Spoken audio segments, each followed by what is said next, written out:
વીજળીને ચમકારે મોતીડા કરો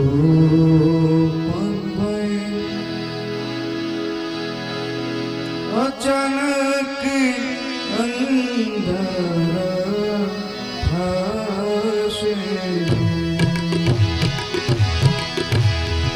વીજળીને ચમકારે મોતીડા કરો અચાનક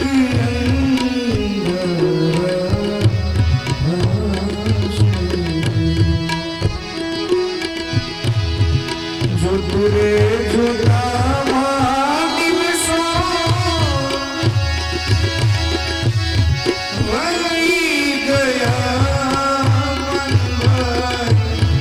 21,600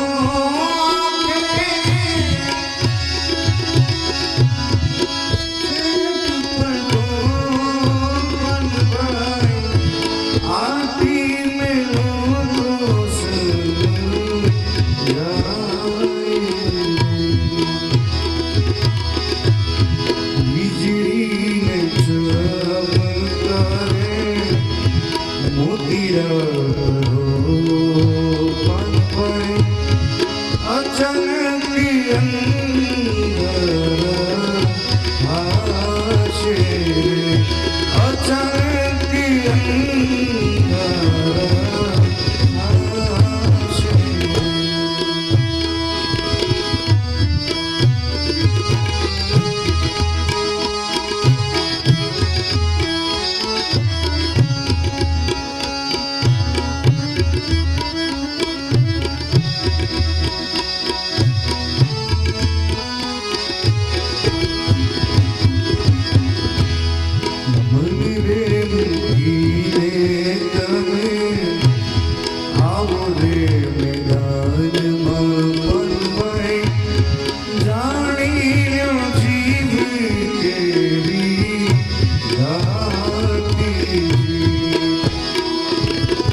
સજાતી વિજાતીની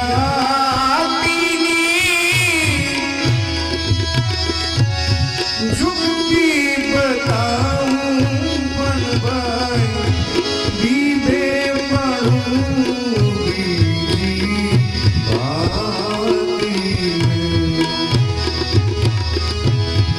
વીજળીને ચમકારે મોતીડા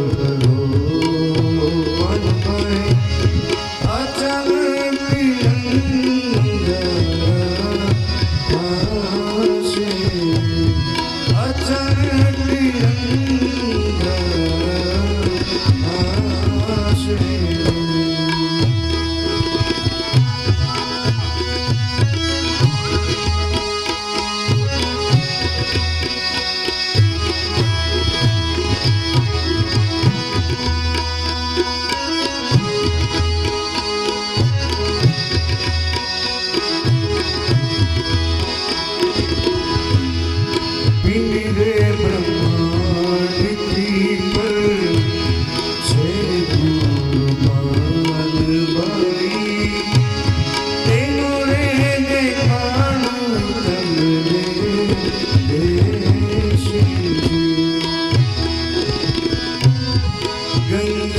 सती ने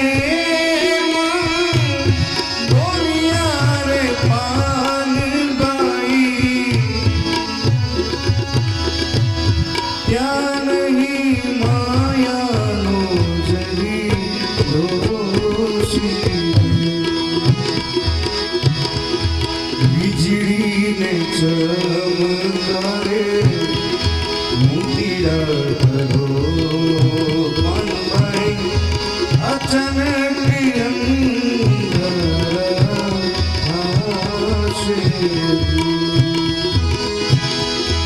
જોત રે જોતામાં દિવસો વાઈ ગયા પાનભાઈ 21,600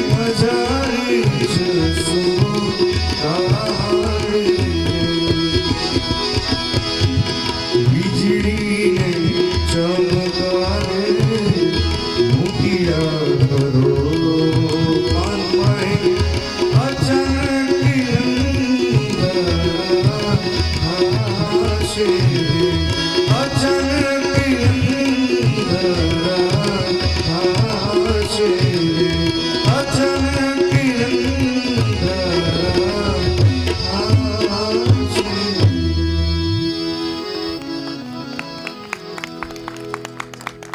का दिन भी शुरू करने जा रहे हैं।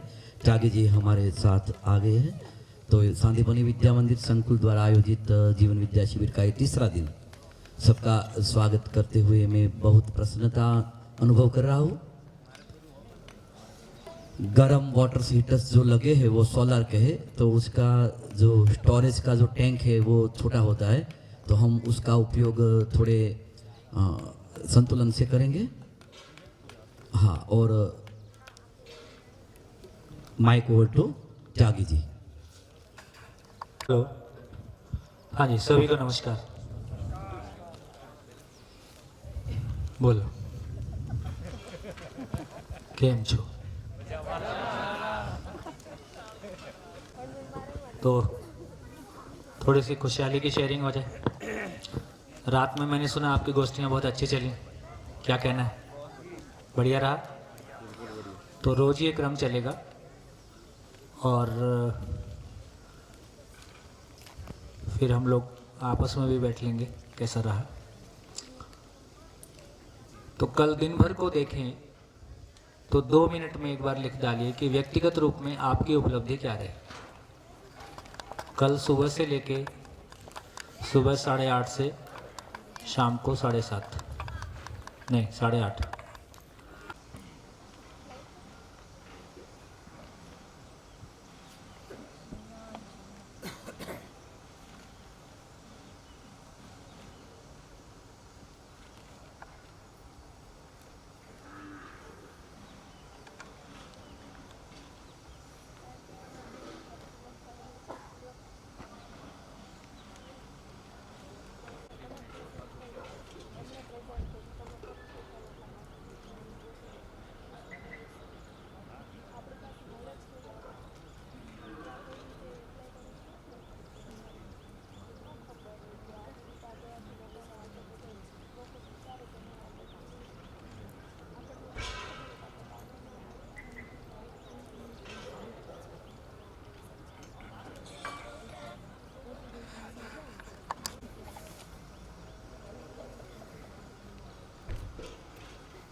चलिए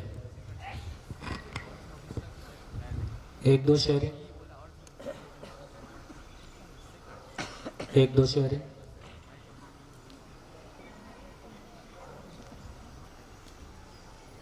हाँ जी, माइक पीछे।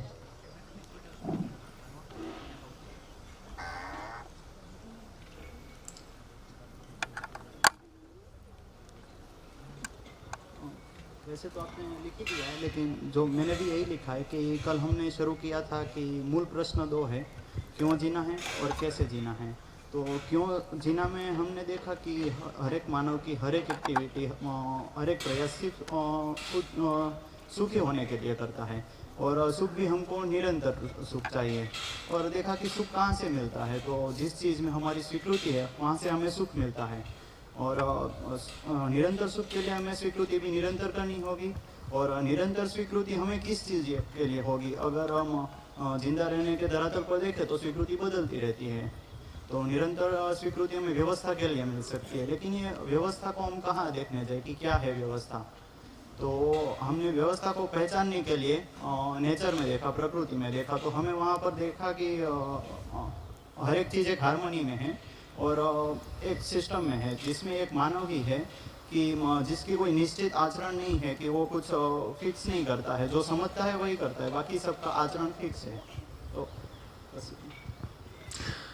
देखिए, ये जितनी बात आई है बहुत एकदम स्पष्ट है और साफ सुथरी है। ये हुआ कि कल दिन भर में हमने क्या चर्चा किया या पिछले 2 दिन में हमने क्या यात्रा की। तो मेरे को लगता है कि ये एक बात है, लेकिन व्यक्तिगत रूप से आपकी उपलब्धि क्या हुई ये थोड़ी सी अभी और आगे की बात है। इस सबसे मुझको क्या मिला, है ना?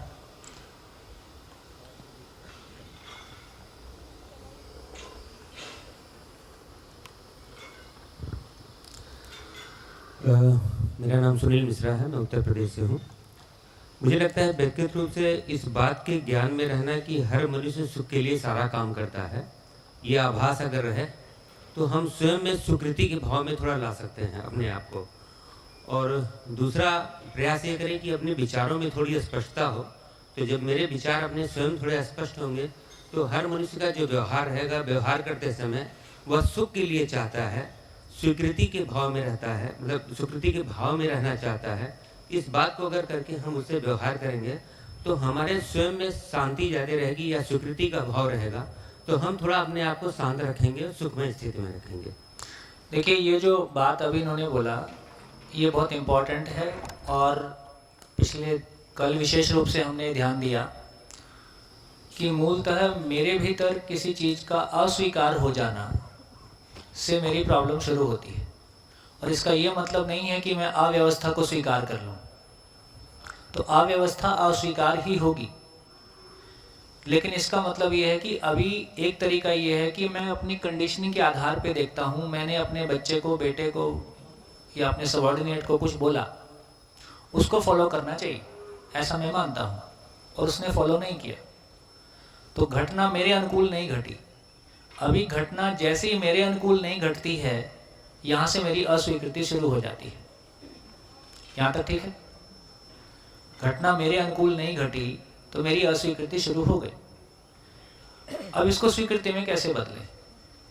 तो मुझको लगता है कि घटनाएं हम लगातार नहीं बदल पाएंगे, लेकिन घटना की समझ, यदि घटना की समझ पे हमारा ध्यान चला गया कि ये घटना ऐसा क्यों हो रहा है, तो फिर पता चलेगा, उसमें कुछ निष्कर्ष निकलेंगे कि सामने वाला अपने सुख की तलाश में है, नंबर 1, अपनी कंडीशनिंग के साथ है, नंबर 2, वो मेरे को दुख देना नहीं चाहता है, नंबर 3, वो अपने सुखी होना चाहता है, नंबर 4, उसके सुखी होने की डिज़ाइन की वजह से मैं दुखी हो रहा हूँ, नंबर 5, ये इसकी ये कंडीशनिंग इसकी नहीं है, ये पिछली पीढ़ियों से इसको मिली है, नंबर 6, है ना?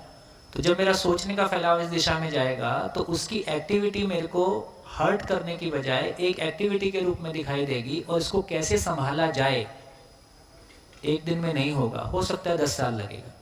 मैं नहीं कह रहा हूँ किसी चीज़ को कि तुरंत हो जाएगा, लेकिन अपने भीतर वो धैर्य, वो कॉन्फिडेंस, है ना, वो इंतज़ार आ जाएगा, या कैसे उसका रास्ता निकलेगा।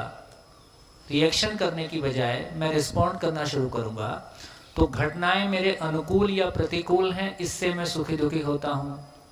घटनाओं की समझ, जैसा इन्होंने कहा कि जैसे इनकी पिटाई हुई, बाद में समझ में आ गया कि नहीं यार वो गलतफहमी थी।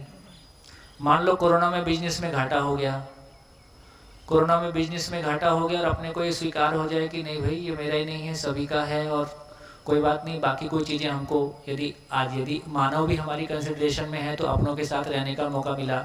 अभी हम एक ही विंडो में देख रहे होते हैं, जब सारी विंडो को देखते हैं, जैसे किसी भी आदमी की ज़िंदगी में जितना दुख है, यदि टोटल को फैला के देखेगा तो सुख ज़्यादा है। मान लो किसी एक व्यक्ति से उसकी नहीं बन रही है, बाकी कितने सारे लोग हैं उनसे कैसी बन रही है। शरीर के कोई एक अंग में रोग है, बाकी अंग कैसे हैं। जिंदगी का कोई एक डायमेंशन में कोई कमी है, बाकी सारा फैलाव कैसा है। भविष्य की संभावनाएं कैसी हैं। यदि समग्रता में देखेंगे, टोटलिटी में देखेंगे ना, तो आप पाएंगे कि उतना बड़ा मामला नहीं है।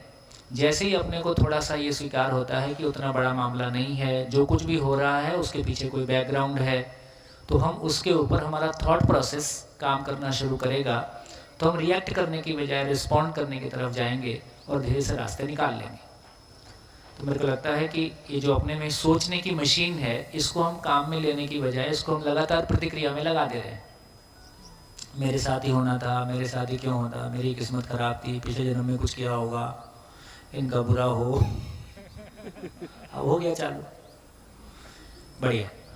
तो मैं सोचता हूँ कि सबके पास कहने के लिए काफ़ी कुछ है, तो आप पड़ोसी से कहिए, माइक लगा लें, ओ मास्क लगा लें,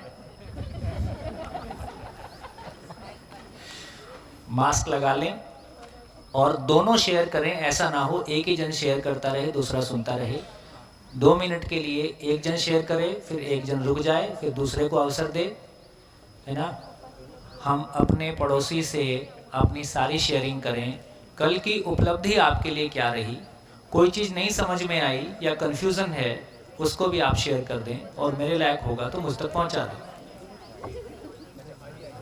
स्टार्ट।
मेरे काम में है।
ठीक है।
हेलो।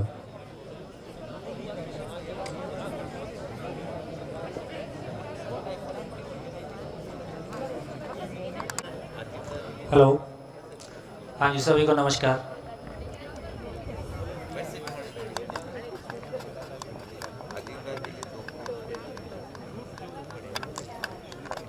हेलो, हाँ जी, बोलिए बोलिए। नमस्ते सोम भाई। नमस्कार। मैं अक्षय जोशी, भीलवाड़ा राजस्थान से आपका दूसरा शिविर कर रहा हूँ। पहले हापुड़ में किया था। सबसे पहले तो एक बार जोरदार तालियां सोम भाई जी के लिए, जो यहाँ बैठ के 100 शिक्षक लगभग मुझे नज़र आ रहे हैं, और 100 शिक्षकों को पढ़ाना सबसे कठिन काम है।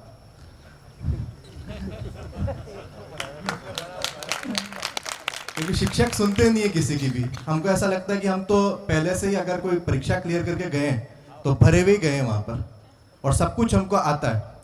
तो I am okay, but no one student is okay. इस कंडीशनिंग के साथ हम जाते हैं। और एक ये प्रोग्रामिंग दिमाग में हमेशा रहती थी कि मैं तो समझावा हुई, और दूसरा कभी समझ ही नहीं सकता। शिक्षक बनने के बाद ये कंडीशनिंग बहुत ज़्यादा हो गई कि मैं तो समझावा हुई और दूसरा कभी समझ ही नहीं सकता। लेकिन कल जो सबसे बड़ा पैराडाइम शिफ्टिंग हुआ मेरा, कि जैसे मैं समझ सकता हूँ वैसे दूसरा भी समझ सकता है। बहुत बढ़िया। और ये सबसे इंपावरिंग लाइन मेरे को कल लगी। बहुत बढ़िया। और जिंदा रहने के धरातल पे जो एक विविधता के स्वरूप को ना समझ पाने की वजह से मेरे अंदर अधिकांश अस्वीकृतियां हैं, और वो मेरे दुख का कारण है। लेकिन जिंदा रहने के धरातल पर तो अस्वीकृतियां होगी ही, इसको मैंने महसूस किया। भिन्नताएं होंगी, अस्वीकृतियां नहीं होंगी। हाँ सॉरी, शब्द का चयन गलत हो गया। कोई बात नहीं। तो भिन्नताएं होगी ही, और जीने के धरातल पर सभी सुखी होना चाहते हैं।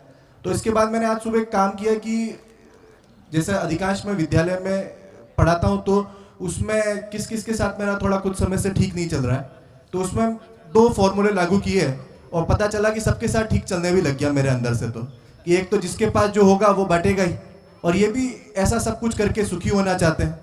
तो ये मेरे को कल के इससे काफ़ी फायदा हुआ। धन्यवाद। बहुत बढ़िया, शुभकामनाएं। हाँ जी, बोलिए। हाँ जी। तो मुझे सबसे अच्छा अभी तक ये लगा कि कल आपने इनडायरेक्टली ये भी बोल दिया कि हमारा सुख हमारे हाथ में है। हम हमेशा सोचते थे कि सामने वाले के ऊपर है जी। लेकिन अगर वो कुछ खराब करता भी है, मैं उस स्थिति को ही स्वीकार कर लूं कि हाँ उसने खराब किया, उसके अपने कोई रीजन होंगे, मैं स्वीकार करता हूँ ये चीज। हाँ।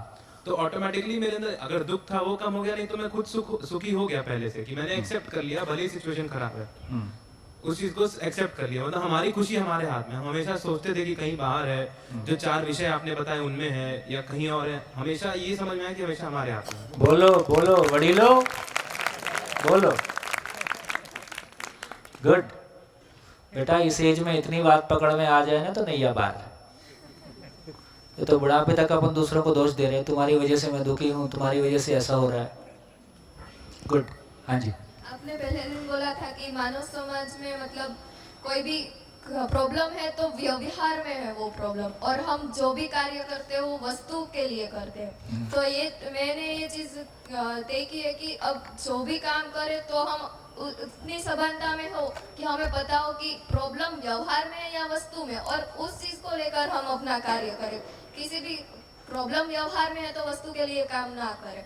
और दूसरी बात ये कि कल आपने बात की थी कि कोई भी सिचुएशन है तो हम अपना पॉइंट ऑफ व्यू देखने का बदल लेंगे, तो शायद ऐसा भी हो सकता है कि जितनी बड़ी प्रॉब्लम दिख रही है उतनी हो ही ना। और एक बात वो भी है कि हम कभी भी किसी भी सिचुएशन को लेके प्रॉब्लम में है तो उस वक्त हमारा माइंड काम नहीं करता, हम उससे भी बुरा सोचने लगते हैं कि इससे ये होगा वो होगा। हकीकत में ऐसा कुछ हुआ भी नहीं और हो भी नहीं सकता, लेकिन ये सारी चीज सिर्फ व्यू ऑफ पॉइंट के ऊपर है कि हम कैसे देखते हैं। शायद हम किसी और तरह से देखें तो सॉल्यूशन भी आ जाए और इतनी बड़ी हो ही ना प्रॉब्लम। बिल्कुल बिल्कुल। अभी एक लाइन बोलना चाहूँगा कि अभी हम अधिकांश माँ बाप अपने भीतर में डरे हुए लोग हैं। तो out of insecurity, out of fear, किसी भय और असुरक्षा की वजह से हमारा पूरा थॉट पैटर्न चलता है। हमारी पूरी जो सोच है, लगातार ध्यान इस पे बना रहता है गलती मत हो जाए। तो लगातार हम अपने बच्चों के साथ या अपने परिवेश में गलती ना हो जाए पे बहुत ध्यान है। सामने वाला उसको सही कैसे परफॉर्म करेगा, उसके लिए क्या सहयोग दिया जाए। तो सही केंद्र में है कि गलती केंद्र में? गलती केंद्र में है ना। एग्जाम जा रहे हो तो पेन मत छूट जाए, लगातार वो गलती वाला भाग याद दिलाया जा रहा है, ट्रक की तरफ जा रहा है। तो फिर वो गलती ही केंद्र में आ जाती है। तो ऐसा हमारा ध्यान जाएगा तो हमको पता चलेगा कि अपने में विश्वास की कमी के कारण हमारा सोचने का तरीका और लगातार किसी भी सिचुएशन को परसीव करने का तरीका असुरक्षा और बहवश है। इसलिए हमारी सोचने का तरीका भी नेगेटिव है। इसलिए लगातार हम दूसरे की गलतियां देख रहे हैं, दूसरा गलतियां ना करे इसको सुनिश्चित करने की कोशिश कर रहे हैं। हमारी पूरी जीवन शैली के केंद्र में गलतियां रखी हैं, जिंदगी नहीं रखी है। या तो जिंदा रहने का सामान है या गलतियां हैं। तो ऐसा हम सोचना शुरू करेंगे तो। और हाँ जी, आप कुछ कह रहे थे। कल जो आपने सुख का बताया कि एक्सेप्टेंस, अगर पूरी स्वीकृति है, एक्सेप्टेंस है तो हम सुखी है, नहीं है तो दुखी है।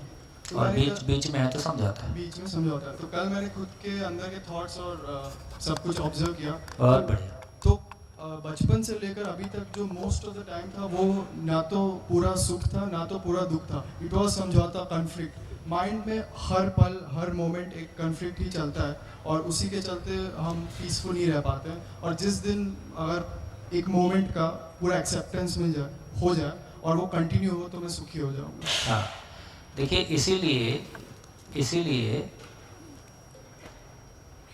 कोई हमको सम्मान देता है तो हमको क्यों अच्छा लगता है? कोई हमको सम्मान या दूसरे से सम्मान की इतनी चाहना हमारी क्यों है? क्योंकि जब कोई मेरे पैर छूता है, जब कोई मेरे को नमस्ते करता है, उन क्षणों में मेरे को ये स्पष्ट पता चलता है कि सामने वाले ने मुझको स्वीकारा। सामने वाले ने मुझको स्वीकारा, उन क्षणों में मैं अपने को स्वीकारता हूं कि मैं सम्मान के लायक हूं। इसलिए मुझको बहुत अच्छा लगता है। तो इसका मतलब यह हुआ कि जो स्वयं में सम्मानित नहीं है उसको दूसरों से सम्मान की चाहना बहुत ज्यादा रहेगी।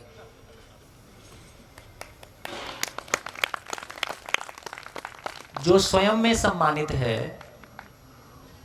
वो दिल से सम्मान करने वाले का सम्मान कर पाएगा। दूसरा हमारा पैर छू रहा है तो उस समय मेरे को अपना ही ख्याल आता है कि सामने वाले के प्रति भाव आता है। यदि अपना ही ख्याल आता है तो कंपनी काफी लॉस में है। यदि दूसरों को दूसरा मुझको सम्मान देता है, उस समय में आपको अपना ख्याल नहीं है, उसके प्रति प्यार और सम्मान आता है, इसका मतलब है कि अपनी स्थिति कुछ बेहतर है। तो हर क्षण हम अपने में ऑब्जर्वेशन ले सकते हैं कि भाव और विचार के रूप में मेरी स्थिति कैसी है, कंपनी कितने लॉस में है, कितने प्रॉफिट में है, और लगातार इस कंपनी का प्रॉफिट बढ़ाना है। ये बहुत मजे का काम है, ये बहुत खुशी का काम है। तो लगातार मेरे भाव और विचार की क्वालिटी जितनी बेहतर होती जाएगी और एक पॉइंट पे वो निरंतर हो जाएगी, हो जाती है ना, तो इधर कोई लॉस नहीं है। जब ये केंद्र में रहता है तो जिंदगी की असफलताएं सफलताएं हमको वैसा, फिर सभी सफलताएं ही हैं। जिंदा रहने के धरातल पर मेरे अनुकूल हो गया तो सफलता है, अनुकूल नहीं हुआ तो असफलता है। क्योंकि अस्तित्व में कोई गलती नहीं है, अस्तित्व में नेचर में कोई चीज़ कम ज़्यादा नहीं है, नेचर में हार जीत नहीं है, नेचर में लॉस प्रॉफिट नहीं है। ये सब कुछ हमारा बनाया हुआ है। नेचर में आम भी है, आम बड़ा है कि नीम बड़ा है? दोनों ही अपनी अपनी जगह सूरज बड़ा कि चांद बड़ा? इंपॉर्टेंस में अपनी अपनी जगह दोनों अपनी अपनी जगह सबकी है। साइकिल में हवा नहीं रहे तो क्या करोगे? 2 करोड़ की 10 करोड़ की गाड़ी हो, है ना, 400 1000 करोड़ का प्लेन रहे और चक्के में से हवा निकाल दो तो क्या करेगा? इसका मतलब है कि हर चीज की अपनी कोई कीमत है, ये कंपैरेबल नहीं है, आइदर और नहीं है। हर चीज की अपनी कोई वैल्यू है। तो एक बार हमारा ध्यान प्रकृति के उस डिज़ाइन पे चला जाता है तो हमारा बहुत सारा ये कम ज़्यादा, दीनता हीनता, कंपैरिजन, उसमें रोज घुट घुट के मरना, तो इससे निकलने का रास्ता निकल आए। बढ़िया। और कुछ? हाँ जी, माइक, एक माइक आगे। हेलो, मुझे बस मेरा एक एक्सपीरियंस शेयर करना था जो अभी रिसेंटली हुआ था कल। जब भी बोलते हो ना अपना परिचय 2 लाइन में बोल ओके, हाँ, मेरा नाम प्रथा पटेल है, मैं अहमदाबाद गांधीनगर से आई हूँ। I am in first year college engineering. तो अभी कल का मेन टॉपिक ऑफ डिस्कशन यही था कि जब किसी भी कार्य को हम स्वीकृति दे देते तो हमें सुख मिलता है। तो मुझे ऐसा लग रहा था कि जी भी 8 दिन का शिविर कंप्लीट होगा और हम जब घर जाएंगे, प्रैक्टिकल लाइफ जो हमारी वहाँ पे हम जीना स्टार्ट करेंगे, तब हमें ये सब चीज़ें जो है उसका आचरण हमें कैसे करना है, हम कर रहे हैं कि नहीं कर रहे, वो वहाँ पे जाके पता चलेगा। यहाँ भी पता चलेगा। हाँ, वो तो है, वो मुझे आज ही पता चल रहा है कि हम अभी सुबह सवेरे गए थे, मतलब ट्रैक बोलो कि मतलब कहीं पे वो मंदिर है वहाँ पे गए थे। तो वहाँ पे मैंने मतलब I just lost my cap के बस ऐसे मिसप्लेस कर दी फ़ोटोज़ के लिए वगैरह। तो फिर मैंने मुझे पता चला कि मैंने उस कार्य को स्वीकृति दी तो वो मुझे एक अलग ही सुख प्राप्त हुआ। जस्ट मुझे ऐसा लगा कि I just want to share. और ये लैंग्वेज ही गलत है कि कोई चीज़ खो जाती है। असल तो में कोई चीज़ खोती नहीं है, हाँ, शिफ्ट हो जाती है। बस एग्जैक्टली वही रियलाइज हुआ। टोपी खोई नहीं है, वो भी आपके पास नहीं है, किसी और के पास। आप उसका सदुपयोग करते कोई और कर रहा होगा।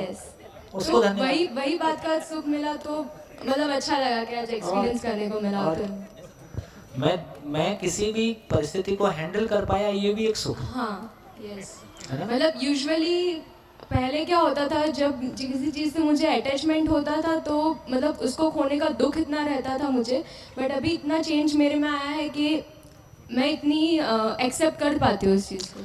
देखिए, खुद के शरीर से अटैचमेंट है तो सारी चीज़ें मेरे शरीर के साथ रहें, और एग्जिस्टेंस से अटैचमेंट हो गया तो सारी चीज़ें एग्जिस्टेंस में रहती हैं।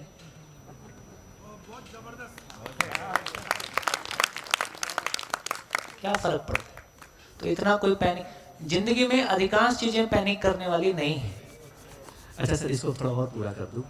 अब हम लोग तो ऊपर चढ़ चुके थे, अब जब नीचे आ रहे थे तो हमारा ध्यान थोड़ा माइक ऊपर कर। अच्छा, हमारा ध्यान कैब, हम ऊपर चढ़ चुके थे, रिटर्न आ रहे थे, बोला पड़ा होगा तो हमको मिल जाएगा, ठीक है।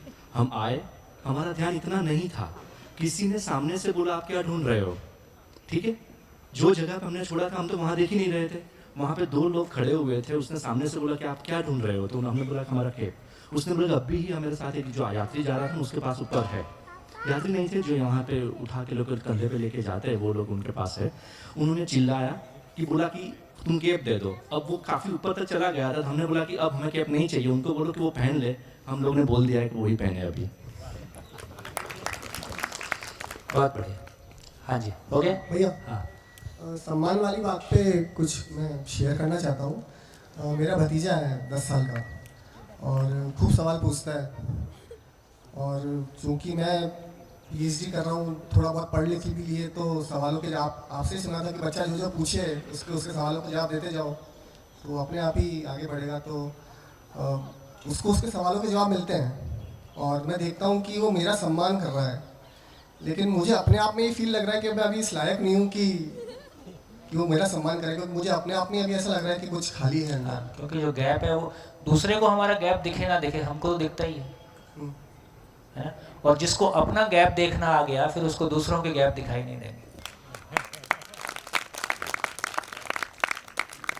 देखिए, एक बढ़िया बात कहना चाहता हूँ, आप सबका ध्यान चला जाए।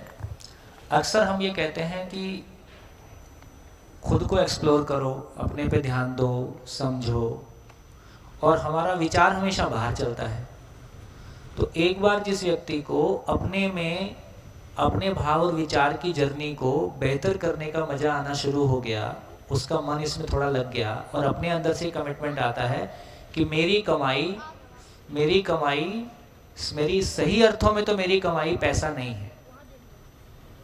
कितना भी बड़ा लाल किला हो इधर ही रहता है, कितनी भी ज़मीन हो इधर ही रहती है, रजिस्ट्री आपके साथ जाती नहीं है, और वो रहते हुए भी अलमारी में रहती है और उसकी चिंता आपको करनी पड़ती है।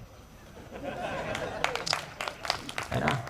चिंता रहती है। हम जितना भोग पाते हैं उतना ही हमारे काम आता है, बाकी सब असुरक्षा वाला भाग ज़्यादा है।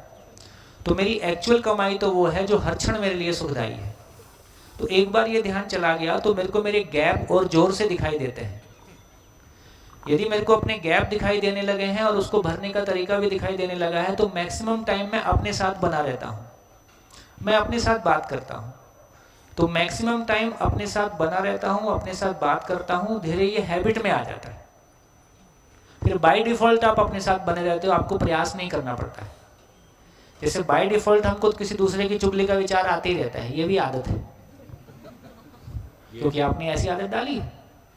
तो यदि हम इसको शिफ्ट भी कर सकते हैं, क्योंकि सोचने की ताकत तो मेरी है, मैं ही सोचता हूँ, मैं इसको शिफ्ट कर देता हूँ कि मेरी ज़िंदगी की पूंजी, मेरी ज़िंदगी की कल्पनाशीलता दूसरों के ऊपर सोच के अपना को परेशान करना है कि मेरे को अपने को बेहतर करना है। तो वो अपने गैप देखना और उस गैप को भरने का तरीका भी हमारे पास होना, इससे हमारा अपने साथ मन लगता है। जिसका ऐसे मन लग गया उसकी ज़िंदगी से बोरियत नाम का शब्द खत्म हो जाता है। जी sir. Yes, sir. I want to share something what I obtained only one day. अब पिछले दिन वाली स्टोरी है, जो मेरी वाइफ के साथ, मेरी इकलौती वाइफ है, उसके साथ में अस्वीकृति करके आया था। और हम शाम को ग्रुप डिस्कशन कर रहे थे, उसमें अजय भाई के साथ भी थोड़ा डिस्कशन हुआ। तो कल थोड़ी हमारे और मेरी वाइफ के साथ बातचीत हुआ ना, तो उसने बोला कि हम ये कर रहे हैं, दवा बाकी है, ये भेजना है, ये चाहिए। तो मैंने ओके डन, मिल जाएगा, इतने में ही शॉर्ट में मैसेज डाला उनको। फिर आज और कल रात का पूरे दिन का जो रिएक्शन था कि आपने खाना खाया, नाश्ते में क्या खाया, सो गए, सुबह उठ गए, नाश्ता हो गया, शिविर शुरू हो गई। तो पूरे कल दिन मैंने जो यहाँ फेस किया कि ये जो चल रहा है वो रियली में एकदम बहुत मस्त है और मेरे लिए खूब काम की चीज़ है। तो आई डोंट नो टेलीपैथी हो गया है, क्या हो गया पता नहीं, उनको भी मज़ा आ रहा है वहाँ, मुझको भी बहुत मज़ा आ रहा है। अलग रहने से ऐसे भी आता है। और एक कल बात जो मैंने बोली थी ना, वो गुजराती कहावत वाली सोरगम, उसको सोरगम बोला, जुआर बोला जाता है। कुछ लोग ऐसे समझे कि जाल पानी में नहीं फेंकनी चाहिए, वो मछली वाली जाल, उसकी बात नहीं हो रही थी, जुआर की हो रही थी। सोने की जुआर पानी में नहीं फेंकनी चाहिए, या तो उनको खेत में फेंको ताकि वो दुगना दाना देवे, या घर में रखो, वो कीमत तो बढ़ने वाली है सोने की, वो बात है। जी सर, बढ़िया, थैंक यू। हेलो सर, कल मैंने आपकी जो भी टॉपिक बोला इनमें वो सीखा कि स्वीकृति यानी कि सुख और अस्वीकृति यानी दुख। इसमें मैंने सारा दिन सुना और कुछ मैंने इतना सीखा, कुछ घटना से हमें सीखना मिलता है। कोई ऐसी घटना होती है उसमें हमें सीखना मिलता है और अपनी ताकत का पता चलता है, कुछ अदृश्य का पता चलता है। अभी मैंने आशा बहन के साथ मेरी चर्चा हो रही थी कि कुछ ऐसे विचार थे इसने रजू किए और वहाँ मेरी अस्वीकृति थी, पर उसको लगा कि नहीं ये सही है, क्योंकि वो उसको दुख नहीं हुआ। विचारों का विरोध हो सकता है, व्यक्ति का नहीं हो सकता। विरोध भी नहीं है, उसमें असहमति हो सकती है। हाँ, वो मुझे बहुत अच्छा लगा कि कभी किसी विचार से हम असहमत होते हैं, उसमें भी सुख होता है। बढ़िया, थैंक यू। हाँ जी, बाला साहब। हाँ, नमस्कार जी, मेरा नाम किशन टेकचंदानी, मैं गांधीधाम से आया हूँ जी, अशोक शर्मा जी के साथ। जी। अभी जैसे हम बात कर रहे थे, हम दोनों ने जो बात करी और इन्होंने जो मेरे से विचार विमर्श किया, तो मैं इससे एक चीज़ सीखा, रिएक्शन और रिस्पॉन्ड। बहुत बढ़िया। आप इनको इन्होंने मेरे को दिखाया है, अपने जो भी कम्युनिकेशन इनका और श्रीमती का हुआ, इनका सिर्फ एक था डन। श्रीमती ने 4 लाइनें लिखी, इन्होंने डन, फिर 4 लाइनें लिखी, डन। ये ज़्यादा कुछ नहीं कर रहे थे। लिखा जो होता है ना वो पढ़ सकते हैं ना, इसलिए मैंने उनको दिखाया। तो मेरा ये कहना है कि इन्होंने रिस्पॉन्ड करते रहे टाइमली, इसलिए वो खुश हैं वहाँ पे। अगर ये चुपचाप बैठे रहते, यहाँ ये रिएक्शन, ये क्यों मेरे को डिस्टर्ब कर रहे हो बीच में, मैं तो बड़ी शिविर में बैठा हुआ हूँ, तो वो शायद आज ये स्थिति नहीं आती कि वो भी खुश हैं और ये भी खुश हैं यहाँ पर। तो ये इस चीज़ से मैं ये सीखा, क्योंकि मैं भी कई बार, जैसे आपने बताया कि आप अपने आप में बैठे रहते हो, श्रीमती कुछ सवाल भी करती है तो शायद आप उस समय रिस्पॉन्ड नहीं करते हो, तो वो उनको अच्छा नहीं लगता।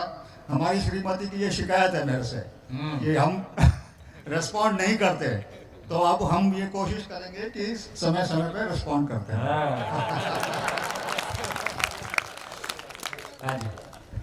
हेलो सर, इधर पहले ये काफ़ी देर से खड़े हैं, एक बार इनकी बात पूरी हो जाए। हाँ जी सर जी, मैं बॉम्बे महाराष्ट्र से आया हूँ और कल जो मैं सीखा एक्चुअली जो फैमिली वार्मिंग से ग्लोबल वार्मिंग होती है उसके बारे में ज़्यादा मुझे हार्ट को छुआ।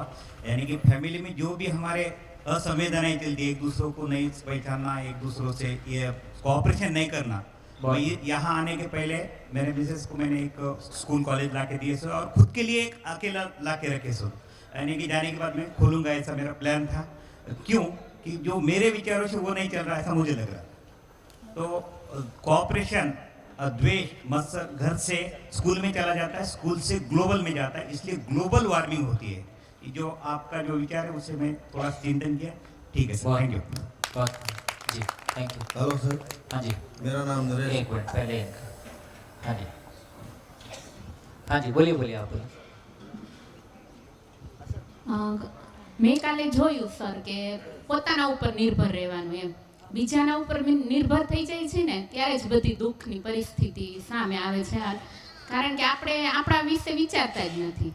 સામેના આપણા વિશે શું વિચારે છે ને એ જોઈને આપણે દુઃખી થાય છે. અને બધાની પરિસ્થિતિ મનની અલગ અલગ હોય છે. માનો કે મારી જ મમ્મી હોય, એને એક જ કુકરમાં શાક બનાવ્યું છે અને બધા ઘરના ટેસ્ટ અલગ અલગ હોય છે. કોઈને મીઠું ઓછું લાગે છે, કોઈને ખાટું ઓછું લાગે છે, કોઈને ગળપણ નાખવા જવું છે. મમ્મીએ તો એક જ સરખું બનાવ્યું છે. એવી જ રીતના બધાના વિચાર અલગ અલગ હોય છે. પણ ત્યારે આપણે જો ધીરજ રાખીએ અને એના મૂળ સુધી જવાની પરિસ્થિતિ જે છે એને સમજી લઈએ તો કોઈ જાતનું ટેન્શન ઊભું થતું જ નથી. અને જે તમે અહીંયા કહો છો એ જો અહીંયા સુધી જ પર્યાપ્ત નથી, જિંદગી ભર બહાર જાય ત્યાં સુધી આપણે યાદ રાખીએ. જ્યારે જ્યારે કોઈ ટેન્શન આવે છે ત્યારે એ યાદ કરીએ તો કોઈ ટેન્શન રહેતું જ નથી એમ. तो टेंशन आएगा तभी याद करोगे, याद करते रहोगे तो टेंशन नहीं आएगा। पहले वाला कर लेना, दूसरे की जरूरत नहीं पड़ेगी। हाँ जी, मेरे साथ भी वो टोपी जैसा एक बार हादसा हो गया था। वैसे क्या मैं जीन्स पहनता हूँ, मेरी वाइफ सब वो पैसा वैसा वो पॉकेट वो सब रखती है, तैयार करती है। एक दिन उसने 500 के नोट पीछे वाले खीसे में डाली और दूसरे दिन नहीं मिली, तो उसने बोला वो 500 की नोट कहाँ है। मेरे को तो मालूम ही था गिर गई थी कहीं पे, और मैंने बोला कि भाई गिर गई। वो ऐसा ही सुनते ही वो इतना अकड़ने लगी और बोलने लगी और परेशान हो गई कि आप कुछ ध्यान नहीं रखते, ऐसे गिर गई, क्या करते हो ऐसा कुछ। तो मैंने सोचा तू इतनी चिंता कर रही तो इतना सोच के वो जिसको मिली होगी वो कितना खुश होगा, ये सोच के मन में आनंद लेने के उसको क्या कितना आनंद हो गया होगा मेरे को 500 की नोट मिली है। तो सोचता हूँ कि ऐसे ही हर बात हम सोच लेते हैं तो कोई परेशानी की बात नहीं रहती। लेकिन वैसा क्या हुआ, 3 दिन बाद वो नोट मेरे को मेरे मित्र ने वापस दिया कि तुम मेरे घर आए थे तो मेरे सोफा के नीचे गिर गई थी। अरे आपने जोया करे वैसे ही चिंता करने लगते हैं जी। देखिए, ये जो चर्चाएं हो रही हैं ना, ये जो चर्चाएं हो रही हैं, ये कोई संज्ञानशीलता नहीं है, ये कॉमन सेंस है। इतना काम कॉमन सेंस से हो जाता है। जिसको सही मायने में अपन संज्ञानशीलता कह रहे हैं उसकी तरफ धीरे धीरे आगे बढ़ेंगे। इतना काम तो कॉमन, थोड़े से अपने स्टेबल हैं तो ऐसी चीज़ें हम कर लेते हैं। इसके लिए कोई बहुत समझ, मैं सोचता हूँ आप रुके या बस आप लास्ट। Thank you. आप सभी को नमस्कार। मैं कल और परसों में जो कुछ यहाँ पर समझने की कोशिश की, आप कहाँ से? मैं माणिक हूँ, चित्तौड़ से। हाँ। जैसे जैसे समझता जा रहा हूँ वैसे वैसे लग रहा है कि अभी तक मेरे पिछले 40 साल की उम्र में जो भी लोग संपर्क में आए, वे सारे के सारे लोग निर्दोष हैं। बहुत बढ़िया, गुड। ये बहुत मुश्किल काम है सबको निर्दोष मान लेना, क्योंकि सारा का सारा दोषारोपण मेरे खुद पे आ रहा है। नहीं, आप भी उनमें से एक हैं। एक और बात यह है कि सम्मान की जब बात आई थी तो मुझे एक वाकया याद आता है जो दीवा स्वप्न में गिजू भाई लिखते हैं कि मैं सवेरे स्कूल के गेट पर खड़ा हो जाता था, सारे बच्चे आते थे तो मैं बोलता था कि मोहन भाई आओ, कांताबेन आओ, वो उनका स्वागत करते थे। और जब शाम को बच्चे छुट्टी होके घर जाते थे तो कहते थे कांताबेन काले फेरू आओ जो, मोहन भाई काले फेरू आओ जो, है ना, आछा रेव जो, काले फेरू आओ जो। तो एक गुरु अपने बच्चों से कितना स्नेह करता है, कितना उसको सम्मान देता है बाल देवता के रूप में। तो आजकल के जो अध्यापक है या हमारे आसपास जो मेरे स्कूल में अध्यापक है या जिन मित्रों में मैं रहता हूँ, वो ये अपेक्षा करते हैं कि नहीं बच्चा हमें पहले नमस्ते करे। तो 2-1 साल पहले मैंने अपने आप को करेक्ट किया, मैं कोई बहुत बड़ा नहीं हो गया, लेकिन मैं क्लास में जाता हूँ तो पहले मैं नमस्ते करता हूँ, नमस्ते नमस्कार। तो बच्चे अब जो क्लास स्कूल पास आउट हो गए वो भी जब फ़ोन करते हैं तो वो पहले वो हमारे में होड़ रहती कि पहले नमस्ते कौन बोलेगा। तो मैं वो गिजू भाई से सीख पाया कि आप यदि सम्मान देंगे तो सम्मान अपने आप मिलेगा, आप खाली अपेक्षा करेंगे। सिंपल है, भरा हुआ छलकेगा, खाली है तो डिमांड करेगा। शुक्रिया शुक्रिया। तो अपने को दूसरे से अपेक्षा है तो अपना कटोरा खाली है, अपनी स्थिति भर पता चल जाए, फिर आपको जो करना है करिए। धन्यवाद। लास्ट अर्षद भैया कल से चल रहा है और हमारी गोष्ठी में भी डिस्कस हुआ, उससे पहले टी ब्रेक में भी डिस्कस हुआ। मास्क उतार के बोल सकते हैं, खड़े हो जाएंगे तो और अच्छा लगे। तो अभी फिर से वही लाइन आपने बोल दी तो अचल भैया ने बोला कि अब तो ये पूछ ही लेना चाहिए क्योंकि मेरा उत्तर भी अब प्रश्न ही बन गया है। तो स्वयं के साथ बने रहना, तो कल भी आपने कहा कि जैसे मैं अधिकांश समय स्वयं के साथ बने रहता हूँ, फिर अभी वापस विजय की बात पे भी आपने यही कहा कि भाई जब आप स्वयं के साथ बने रहते हो तो आपको अपने गैप दिखाई देने लग जाते हैं, फिर दूसरों के गैप दिखना बंद हो जाते हैं।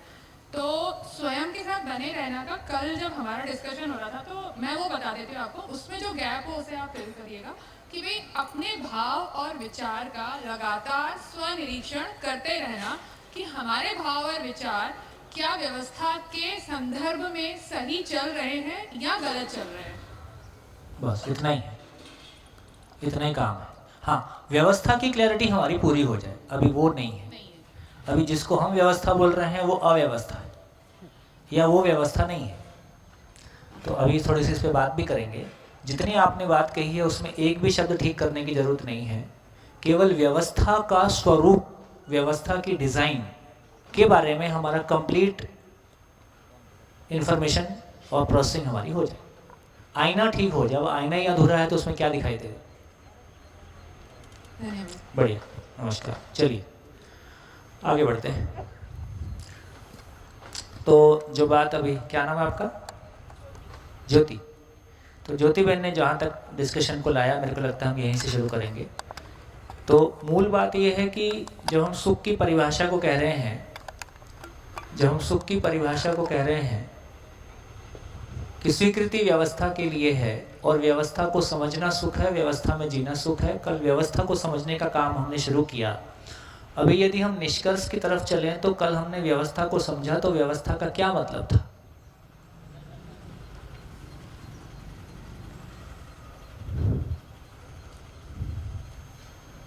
तो कल की चर्चा में ये जितनी बातें हमने की, इससे हमको क्या क्लैरिटी मिली कि व्यवस्था मतलब क्या।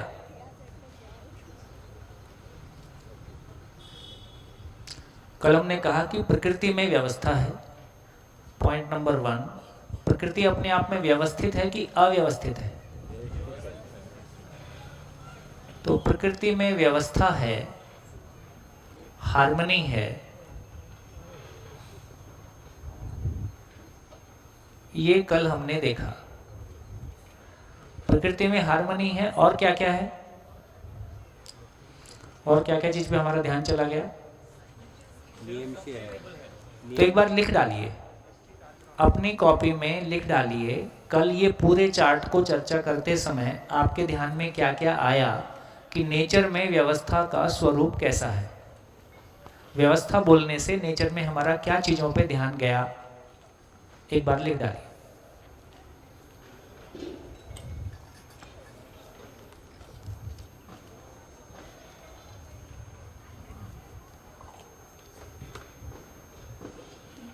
कुछ नए लोग भी बोलने की कोशिश करें, बोलिए। हाँ, जय हिंद सर। जय। प्रकृति अपने आप में व्यवस्थित है, प्रकृति में हार्मनी है प्रकृति साइनर्जिस्टिक वे में काम करती है, क्या? सिनर्जी में सिनर्जी, काम करती है, हार्मनी। हाँ। परस्पर में वो सहयोगी है, हाँ। अचल है, निरंतर है, स्वयं संचालित है, निश्चित है, निरंतर है। क्या बात, तो आपने तो कविता बोल दी। गुड। और कोई शेयरिंग? हाँ बोले बात। ये पूरा हो गया जो कहना चाह रहे थे। हाँ जी, इसके जितना इन्होंने बोला उसके अलावा कुछ बोलने की? प्रकृति के जो 4 अवस्थाएं, उनमें से 3 अवस्थाएं तो अपना रोल जो लेती हैं और बदले में देती हैं, उसको चक्र को पूरा करती हैं। लेकिन मानव का जो आचरण है वो केवल लेने वाला ही है, उपभोग करने वाला ही है। वो वापस देने का उसका या कितना उसको उपभोग करे, इसका वो कैरेक्टर अभी तक और decide यही नहीं हुआ। हमारी जिंदगी में दुख है। हमारी जिंदगी में दुखों का कारण इतना ही है कि नेचर में हर चीज को देखोगे तो उसके होने का कोई पर्पस है। आम की बात करें, नींबू की बात करें, लोहे की बात करें, एल्युमिनियम की बात करें, पेड़ की बात करें, पशु की बात करें, हर चीज के होने की कोई उपयोगिता है। जब हम मानव की बात कर रहे हैं तो उसके होने की उपयोगिता घर में ही स्वीकार नहीं हो रही है। सही है। और कभी हमारे अंदर भी स्वीकार नहीं होती। मैं क्यों जी रहा हूँ? मेरे जीने से क्या मुझको तृप्ति है? मेरे जीने से मेरी फैमिली को तृप्ति है? कभी होती है, कभी नहीं होती है। तो इसकी कंटिन्यूटी हो जाए, मेरे जीने से मेरी तृप्ति हो जाए, मेरे जीने से मेरे परिवार की तृप्ति हो जाए, मेरे परिवार के जीने से मेरी तृप्ति हो जाए। ये जो पॉइंट है, ये गैप ये बताता है कि मैं जितना उपयोगी हो सकता हूँ, बिल्कुल उपयोगी नहीं हूँ ऐसा नहीं बोल रहा हूँ, लेकिन मैं जितना उपयोगी हो सकता हूँ इसका मतलब उतना उपयोगी नहीं हूँ, कुछ गैप है। 3 अवस्थाएं तो अपना रोल निभा रही हैं, लेकिन मानव जो है वो जो आचरण प्रकृति ने उसका निर्धारित किया है उस निर्धारण तक पहुंचा नहीं है। Thank you. बहुत बढ़िया, संतुलित भाषा। हाँ जी। सर मुझे एक डाउट था, क्लैरिटी तो अच्छी आ गई है, लेकिन एक क्वेश्चन था कि जैसे मानव है तो वो जैसे जीवन या फिर प्रकृति है, जानवर और प्रकृति, तो वो डिकम्पोज हो जाते हैं। जब वो मर जाते हैं तो न्यूट्रिएंट्स फिर से सॉइल में दे देते हैं। ऐसे तो मानव भी डिकम्पोज होता है, तो अलग अलग शरीर डिकम्पोज होता है। शरीर डिकम्पोज होता है। तो फिर मुझे लगता है कि देना प्रॉब्लम नहीं है, लेकिन मानव जो है वो प्रकृति को अपने हिसाब से चेंज कर रहा है और बदल रहा है, वो प्रॉब्लम है। क्योंकि देता तो है, जब वो मानव मर जाता है तो शरीर का न्यूट्रिएंट्स वो आप नहीं देते, वो तो नेचर में अपने आप चला गया। आपने उसमें क्या दे दिया? मरने के बाद आप क्या शरीर उठा के देते हो? तो वैसे तो आपने नहीं दिया। जीते जी सशरीर 80 साल आपने यात्रा की, 80 साल में आपका कंट्रीब्यूशन क्या है? इस 80 साल के दौरान आपने क्या लिया और क्या दिया, इसका ऑडिट करना होगा। तो अभी कितनी एज है आपकी? 15 में क्या लिया और क्या दिया? सब कुछ लिया। निकालते रहो बस ऐसे। हाँ जी। Good morning everyone, my self Ankita Agrawal from Raipur. जी। तो जब व्यवस्था की बात होती है तो कल से जो हम सीख रहे देख रहे हैं उससे ये समझ आता है कि व्यवस्था जो है वो यूनिवर्सल है, लॉजिकल है, प्रैक्टिसेबल है, रेप्लिकेबल है, कांस्टेंट है, स्टेबल है, प्रॉपरली अरेंज्ड है। तो पदार्थ, प्राण, जीव और ज्ञान ये सब ही यूनिवर्सल है। बस फर्क इतना है कि जो मानव है तो उन्हें व्यवस्था क्या है ये पता नहीं है और उसे देखने की ज़रूरत है। तो ये भी यूनिवर्सल ही है। बहुत बढ़िया। लास्ट आप भी माइक ले लीजिए। सर, प्रकृति हमें एक बीज के बदले करोड़ों बीज वापस देती है। उसका देने का जो है ये है बहुत ही बेहतरीन है।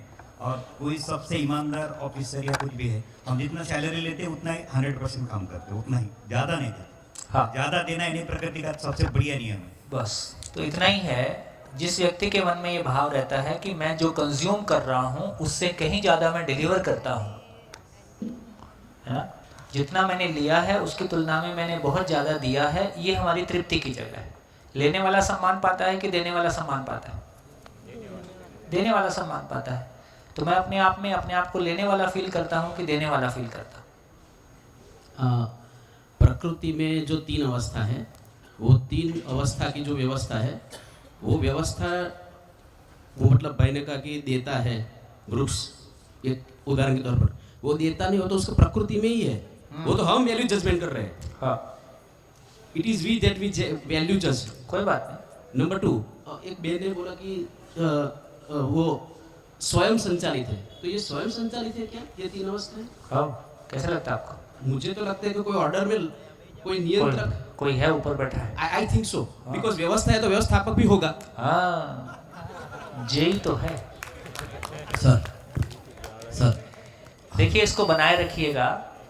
व्यवस्था है तो व्यवस्थापक भी होगा, या व्यवस्था है तो स्वयं स्फूर्त भी हो सकता है। दोनों बातों को आगे जाके देखेंगे, अभी मैं कोई जजमेंट नहीं दे रहा हूँ। हाँ, hello sir, Shraddha from Junagadh and प्राथमिक शिक्षिका हूँ।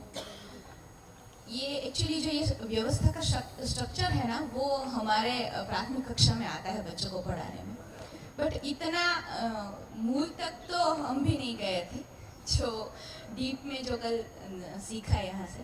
तो प्रकृति के 2 तत्व मूल, जैविक अजैविक। अजैविक में पदार्थ और जैविक में जीव, प्राण और हम ज्ञान के रूप में।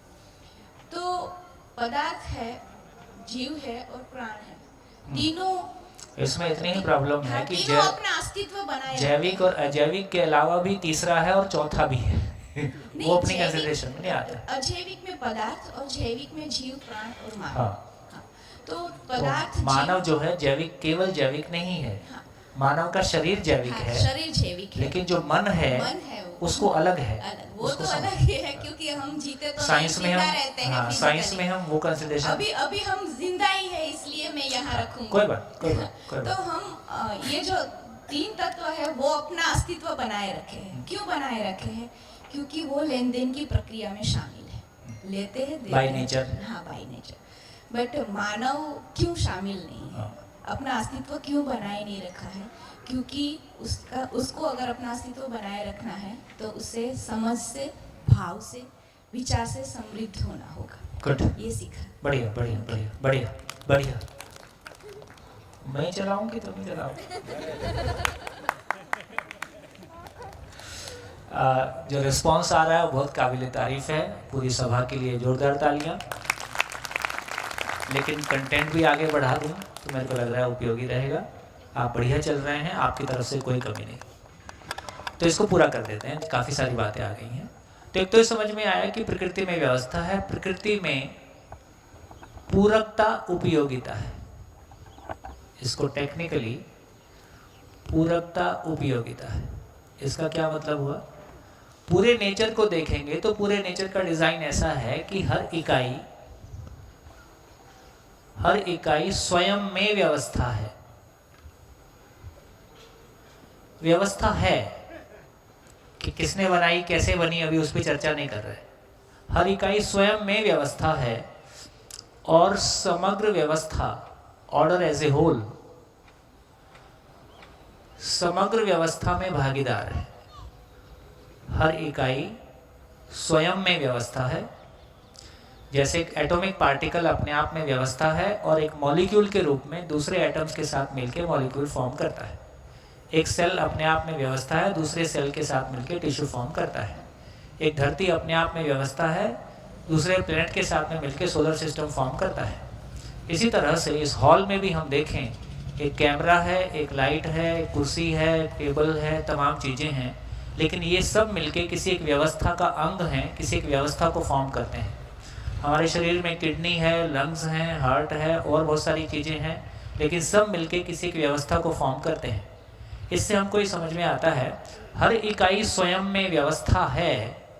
इसको बोला कि वो स्वयं में उपयोगी है, क्योंकि बहुत सारे पार्ट्स मिलके किसी एक व्यवस्था को प्रकट करते हैं, किसी एक परमाणु के रूप में, तो वो अपने आप में उपयोगी है। उसके उपयोगी होने का प्रमाण है कि वो दूसरी अवस्थाओं के साथ, दूसरी चीज़ों के साथ अपनी पूरकता को, उसके पूरा होने में अपने सहयोग को देता है।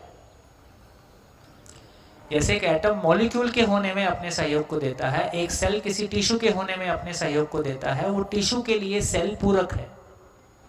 तो अपने से बड़ी व्यवस्था के लिए छोटी इकाई उसके लिए पूरक है। जिन छोटी इकाइयों से मिलके वो इकाई बनी है, उन सब के लिए उन सब की उपयोगिता को वो व्यक्त करती है। ये बात समझ में? जैसे इस पेन को देखें, इस पेन में इंक है, प्लास्टिक है। ये इंक की उपयोगिता क्या है?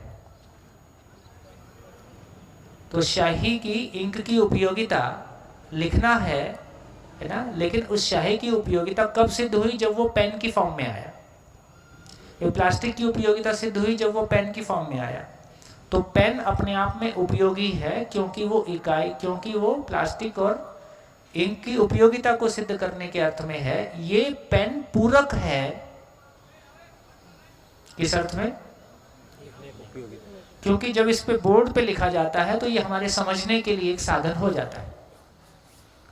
तो हर इकाई स्वयं में व्यवस्था है, स्वयं में उपयोगिता सिद्ध कर रही है उन चीजों की जिनसे मिलके वो बनी है। वो इकाई पूरक है जब वो उससे बड़ी व्यवस्था में अपना रोल प्ले कर रही है। कोई इकाई ऐसी नहीं है जो अपने आप में व्यवस्थित ना हो, और व्यवस्थित होने का प्रमाण है कि वो बड़ी व्यवस्था में अपना रोल प्ले कर रही है, एक इकाई को छोड़ के। कौन? मानव। मानव में क्या व्यवस्थित है और क्या अव्यवस्थित है? पहचान में नहीं है। मानव का शरीर व्यवस्थित है क्योंकि इसमें आपकी कोई भूमिका नहीं है, और उसमें भी हम अपनी भूमिका डाल के शरीर को भी अव्यवस्थित कर ही सकते हैं। लेकिन हमारा जो मन है, मेरे जो भाव और विचार हैं, उसमें उल्टा सीधा चलता है। इससे समझ में आता है कि वो व्यवस्थित नहीं है। तो पूरे एग्जिस्टेंस में मानव मन एकमात्र इकाई है, एकमात्र एंटिटी है जो समझ पूर्वक नियंत्रित होता है। बाकी सभी बाय नेचर नियंत्रित है। इतना ही काम शेष है, बाकी काम नेचर में हो गया है, इतना ही काम शेष है। तो हर इकाई स्वयं में व्यवस्था है, समग्र व्यवस्था में भागीदार है। और क्या बोल सकते हैं? यहां से ये निकल के आया कि हर इकाई स्वनियंत्रित है, ऐसा हमको दिखाई देता है। कोई और होगा तो समझेंगे। हर इकाई स्वनियंत्रित है, इसी को बोला हर इकाई का आचरण निश्चित है।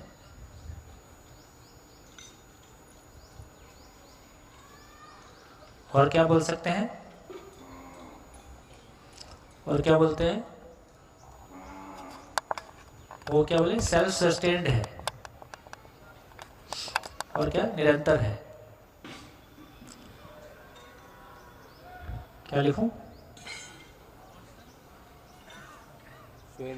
या वो व्यवस्था के फॉर्म में आ गया। और कोई पॉइंट लिखना चाहते हैं? यदि पूरी नेचर को देखें तो व्यवस्था का स्वरूप, डिजाइन नीचे से ऊपर है कि ऊपर से नीचे है? बॉटम अप है कि टॉप डाउन है? जैसे पार्टिकल से मिलके एटम, एटम से मिलके मॉलिक्यूल, मॉलिक्यूल से मिलके सेल, सेल से मिलके ऑर्गन, ऑर्गन से मिलके बॉडी, बॉडी से मिलके, है ना, प्लेनेट और सोलर सिस्टम और गैलेक्सीज। तो ऐसे हम देखते हैं। तो तमाम जितना भी फिजिकल लेवल की एंटिटीज है उसका बिल्डिंग ब्लॉक सेल, एटम है। तमाम जितने भी कोशिकाओं से बनी हुई रचनाएं हैं उनका बिल्डिंग ब्लॉक सेल है। जितना भी मानव समाज है उसका बिल्डिंग ब्लॉक मानव है। ठीक? जितना भी सोलर सिस्टम है उसका बिल्डिंग ब्लॉक कोई प्लेनेट है। तो धीरे से हमारा ध्यान जाता है कि ये नीचे से ऊपर है, ऊपर बॉटम अप है।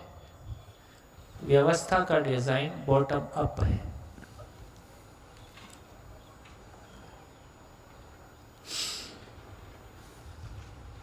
चलिए अब थोड़ा सा हम उस पर ध्यान दे लेते हैं। जिस तरह की व्यवस्था हमने बनाई है उस पर ध्यान दे लेते हैं। हमारा घर कैसे चल रहा है? हमारा घर कैसे चल रहा है? वहां भी एक व्यवस्था है। वो अपने आप में व्यवस्था है कि अव्यवस्था है? वहां हार्मनी है कि विरोध है? किसी ना किसी बात पे यदि 24 घंटे हम अपने मन की सारी स्थितियों को देखें तो किसी ना कोई पॉइंट पे किसी ना किसी चीज के लिए विरोध, है ना, भूतकाल की पीड़ा, पास्ट का विरोध है, वर्तमान का विरोध है, कोई भविष्य की चिंता है, तो वहाँ पे हार्मनी लगातार नहीं है। और हार्मनी है भी तो किस लेवल की है, ये भी क्लैरिटी में आ जाए। यदि परिवार में हमको हार्मनी दिखाई देती है तो वो किस लेवल की हार्मनी है? वो जिंदा रहने की धरातल वाली है। चलो साथ मिलके फिल्म देखने जाएंगे, चलो साथ मिलके घूमने जाएंगे, है ना? क्यों?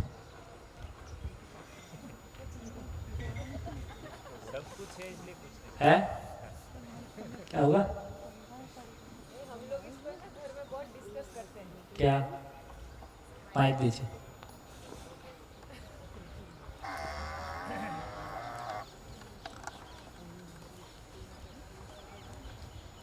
आपका परिचय देते हैं। योगिता, राजकोट से।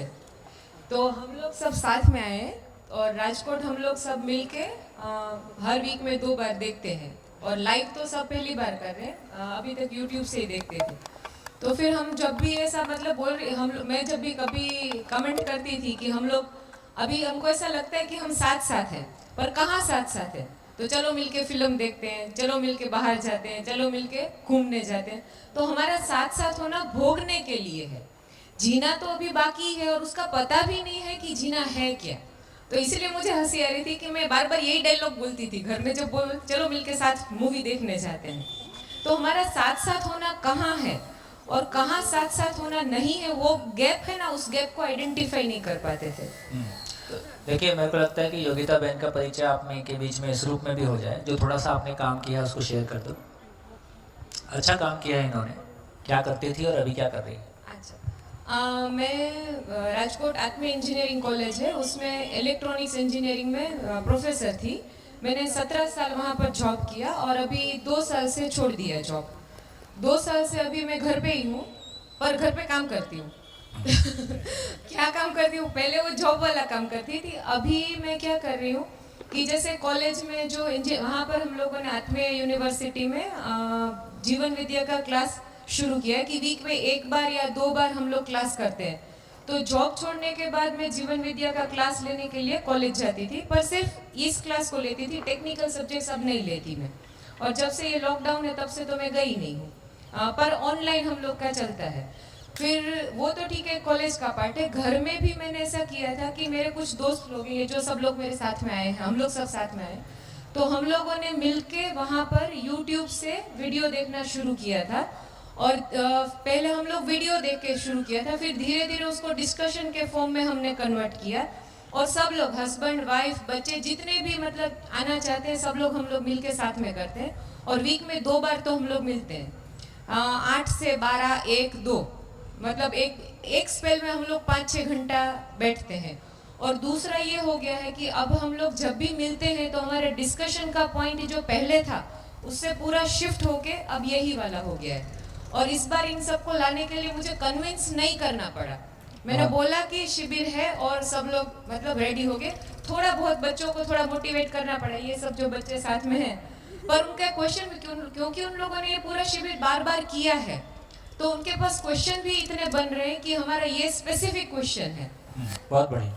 और अभी थोड़ा मैं खेती में भी, फार्मिंग मुझे अच्छा लगता है इसीलिए मैं थोड़ा बहुत करती हूँ, पर मेरा मेन पर्पस एजुकेशन में काम करना है। और एजुकेशन में भी मतलब जितने लोग साथ में मिलके चलने लगे उससे ज़्यादा मेरा उत्साह बढ़ता है। जैसे कि हम सब लोग साथ में हैं, तो सबसे पहले मैं और ये संजय हम दोनों साथ में चले थे। इनके साथ मेरा 2-3 साल से मतलब कम्युनिकेशन चल रहा था। 2-3 साल से कम्युनिकेट करने के बाद अब ये राजी हुआ कि ठीक है मैं शिविर करूँगा, और करने के बाद अब वो बोलता है कि अब मैं तेरे साथ में ही चलूँगा। तो एक आया तो 1 और 1 11 हो गए हम। भैया एक प्रश्न इधर। नमस्ते भैया। नमस्कार। अनिरुद्ध, भिलवाड़ा, राजस्थान से जी। हमारा जो परिवार में डिस्कशन होता है, जैसे अभी ये जो बात कही कि जिंदा रहने पर एक हैं, तो हमारे साथ ये थोड़ी दिक्कत ये होती है कि जैसे मेरी और मेरी पत्नी की बोले या मेरे ब्रदर की और ब्रदर की पत्नी की बोले, हम लोग जब आपस में बैठते हैं तो हम लोगों की जो कंडीशनिंग हुई है, अपब्रिंगिंग हुई है, वो भी क्योंकि अलग अलग परिवारों में अलग अलग ढंग से हुई है। तो कई बार हम जिंदा रहने के धरातल पे भी मैच नहीं कर पाते। जैसे आपने बोला चलो साथ के फिल्म देखते हैं, तो ये फिल्म वाला मैटर तो बहुत उलझता है। तो हमारे साथ ये दिक्कत होती है कि जैसे हम शुरू से आदर्शवादी परंपरा के ज़्यादा निकट रहे हैं, तो हमें लगता है कि फिल्म भी अगर हो तो कुछ इस तरह से हो, ऐसा हम विचार के साथ देखें, ऐसा लगता है। और धर्मपत्नी के साथ ही होता है कि हम देख रहे हैं तो एंजॉयमेंट के लिए भी चल सकते हैं। और इन दोनों में जिंदा रहने पे भी दिक्कत आ जाती है कई बार। तो अब ये लगता है कि और ये दिक्कत आती नहीं और धीरे धीरे ये दिक्कत बढ़ती जाती है। हाँ, ये बढ़ती भी जाती है उम्र के साथ साथ। कल आपने एक बात और बोली थी कि दुनिया की सारी पत्नियों को एक लगता है कि मेरा पति समय नहीं देता, और पति को लगता है कि मेरी पत्नी समझ नहीं पाती। तो अगर ये कॉमन प्रॉब्लम सभी को हो रही है, इसका मतलब प्रॉब्लम ये दोनों है ही नहीं। हाँ, इसका मतलब प्रॉब्लम नहीं, प्रॉब्लम कुछ और है भाई। समय देना या समझ नहीं पाना ये तो प्रॉब्लम है नहीं, ये लगती है। अगर सबको एक जैसी लगती है और प्रॉब्लम सबके साथ, तो ऐसा हो नहीं सकता। मान लिया मैं समय नहीं देता हूँ तो कोई और देना चाहिए, वो देता भी होगा, पर उसको भी अगर ये सेम प्रॉब्लम जो देता है उसके भी प्रॉब्लम हो जाता है। कोरोना में बहुत प्रॉब्लम हो गई। तो ये दिक्कत क्या है बेसिकली, ये चीज़ क्या है कि सभी को एक जैसी लगती तो है, तो या तो मेन प्रॉब्लम कहीं और से शुरू होती है और वहाँ तक पहुँचती है। तो ये चीज़ आइडेंटिफाई करनी है एक तो। और दूसरा एक प्रश्न हमारा डिस्कशन में भी आ रहा था कि पहले जिंदा रहने के धरातल पे साथ साथ चल पाए, उसके बाद जीने के धरातल पे जाएंगे, या जीने से जिंदा रहने पे होगा, ऐसा कुछ? जीने की रोशनी में जिंदा रहने वाला पार्ट भी ज्यादा सुखदायी होगा। ऐसा बिल्कुल नहीं कहा जा रहा है कि फिल्म नहीं देखनी है और पिज्ज़ा नहीं खाना है और कहीं घूमने नहीं जाना है, ऐसा नहीं कहा जा रहा है। लेकिन यदि वो भाव और विचार वाला काम होगा, तो भाव और विचार की जो खुशबू है, उसकी जो तृप्ति है, वो हमको हर जगह में साथ देगी। अभी जैसे छोटी छोटी बातों पे घर में असहमति हो जाती है, नमक कम हो गया, नमक ज़्यादा हो गया, मेरे मन की सब्जी नहीं बनी, सामने वाले ने इतना मेहनत से बनाया, आप 2 शब्द कमी होगी तो आप 4 बार बोलते हो, अच्छी बनी है तो आप 1 बार नहीं बोलते हो, है ना। इस बात पे हमारा ध्यान जाता है। तो इसका मतलब है कि यदि आपको अपने में कोई सेटिस्फेक्शन बनता है, अपने में कोई परिवार में जिसमें भी किसी एक में सेटिस्फेक्शन बनता है, भाव और विचार को लेके उसका काम शुरू हो जाता है, तो सबसे पहला काम आता है कि भरा हुआ छलकता है, वो दूसरों को अप्रिशिएट कर पाता है, दूसरे की मेहनत को देख पाता है। चाहे वो मेरी पत्नी है, चाहे वो मेरा पति है कि भाई है ना, वो कितनी मेहनत करता है और किस तरह से मेरे को सहयोग देता है, उसके सहयोग के बिना मैं कितना, मतलब मेरे को कितना, मेरी ज़िंदगी में कितना सहयोग किसका उपलब्ध है, मैं उसको देख पाता हूँ तो उसको अप्रिशिएट कर पाता हूँ तो सामने वाले के मन में वो भाव कन्वे हो जाता है कि मेरी मेहनत को ये स्वीकार रहा है, ये कनेक्ट बनता है। कनेक्ट बनने के बाद यदि मेरे को कोई फिल्म नहीं भी पसंद है और मेरी पत्नी को पारिवारिक फिल्में पसंद है, और जैसा आप कह रहे हैं मेरे को थोड़ा सा अलग टाइप वाला पसंद है, लेकिन मेरे को जो फिल्म पत्नी देखना भी चाहती है, यदि वो पसंद नहीं है तो पत्नी तो पसंद है ना।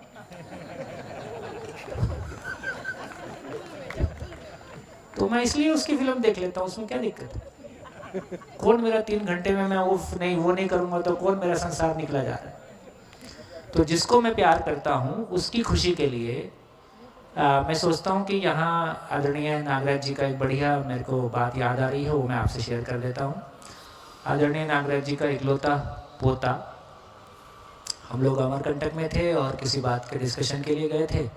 हमारा डिस्कशन चल रहा था तो वो बीच में आ गया। बीच में आके आया तो खड़ा हुआ, तो आदरणीय नागराज जी उससे पूछते हैं क्रिकेट में स्कोर क्या चल रहा है। अब एक समाधि प्राप्त पुरुष जिसके माध्यम से एक ऐसा दर्शन उद्घाटित हुआ है जो पूरे संसार को शिक्षा और व्यवस्था की दिशा दे सकता है, और आज नहीं कल इस महिमा को दुनिया पहचानेगी, किसी हद तक पहचानना शुरू कर दिया है। अब क्रिकेट में मैं अच्छी क्रिकेट खेलता था, लेकिन कोई पॉइंट पे मेरा उसमें रुचि खत्म हो गई। अब मेरे को भी कोई बहुत रुचि नहीं है, तो मेरे को बहुत आश्चर्य हुआ है, ये इनको क्रिकेट में क्या रुचि है। अब वो ऐसा नहीं कि वो डिस्कशन कर रहा है, वो चल के पूछ रहे हैं क्रिकेट में स्कोर क्या हो गया, स्कोर क्या हुआ, तो वो तो पूछ के चला गया।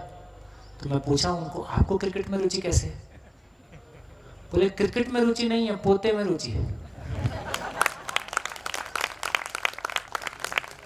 तो दूसरे की रुचियों का ख्याल रख पाना, उसको अप्रिशिएट कर पाना, यदि हम भरे हैं तो थोड़ा सा ये भी हमसे बन जाता है।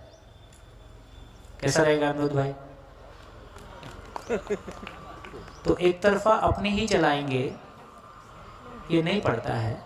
थोड़ा साथ मिल के चलने से एक दूसरे के भाव का सम्मान, जो कहते हैं ना कि पहले आप, वो कहते हैं पहले आप, तो बात बनने की जगह में आ जाती है। थोड़ा सा और चीज़ों को देखेंगे तो बन जाएगा। हाँ जी, एक प्रश्न, ये पहले ये अच्छा अभी मुझे 8 दिन पूरे करने, तब मेरे अंदर ये भावना आएगी। अच्छा भैया, ये व्यवस्था के लिए आपने बताया कि बॉटम अप है, तो जब आपने पूछा था व्यवस्था कैसी है, तो मैंने कहा था साइक्लिकल है। पीछे भी कुछ लोगों ने कहा था साइक्लिकल है। साइक्लिकल मैं ऐसे समझती हूँ कि हम मतलब वही जैसे प्राण अवस्था, मतलब 11 वो साइक्लिक ही है, वो साइक्लिक है। तो बॉटम अप कैसे आप बताएं? ठीक है, मैं समझ गया आपका क्वेश्चन। हाँ, एक ऑब्जर्वेशन और कल से दिखा कि जब से स्टार्ट हुआ वो माइंड इसको करना चाहिए, इसको नहीं करना चाहिए, तो वो चीज़ मैंने ठानी कि मैं सिर्फ स्वनिरीक्षण ही करूँगी, अपने आप पे ही काम करूँगी। फिर कल से आज तक का शिफ्ट ये हुआ कि जो पदार्थ है, पेड़ या फिर जानवर है, वो एक डिपेंडेंट, मतलब एक इंटरडिपेंडेंसी, हाँ इंटरडिपेंडेंसी तो है, लेकिन एक लिमिटेशन है। उनका जितना पर्पस है वो वही करेंगे, उससे ज़्यादा वो नहीं जाएंगे, उससे कम भी नहीं जाएंगे। तो वो कंसिस्टेंसी हमेशा रहेगी, इसीलिए नेचर में वो चलता है, वो चेंज नहीं होता। लेकिन मानव जो है वो एक्सट्रीम्स में जा सकता है, वो बहुत ज़्यादा सर्वनाश भी कर सकता है और बहुत ज़्यादा प्रोग्रेसिव की तरफ भी जा सकता है। तो वहाँ से आया मेरे मन में कि हमने अव्यवस्था क्रिएट करी है, तो आज हम उस चीज़ को देख पा रहे हैं। वो उनके पास नहीं है, वो मेरे पास है। तो व्यवस्था क्रिएट करना या उसके आगे की जो भी स्थिति है, मैं वहाँ पे जा सकती हूँ और वो मेरे अंदर पोटेंशियल है, वो सबके अंदर पोटेंशियल है। मैं वो चीज़ करके दूसरों को दे सकती हूँ, लेकिन अभी वो इम्पोर्टेंट नहीं। अभी मुझे अपने अंदर कंटिन्यूसली देखना है और वो मेरे भाव और जो फीलिंग और थॉट्स है, वहीं से वो कंटिन्यूस इंट्रोस्पेक्शन करना है और उस पर देख के काम करना है। उस पर वो चीज़ मुझे दिखी और वहाँ से वो शिफ्ट था, जो कल जो मेरे फीलिंग्स थे हैवीनेस के सब ठीक हो जाएगा बेटा। के, वो मुझे देखी कि वो भी मेरे ही थॉट्स क्रिएट ढूंढे नहीं मिलेगा। हाँ, सब ठीक हो जाएगा। देखिए, ये जो बात बोल रही हैं उससे रिलेटेड दर्शन में सूत्र है, उसको बोल देता हूँ आपकी बात के सपोर्ट में। मानव को जितना उन्नता अवकाश है उतना ही अवनता अवकाश है।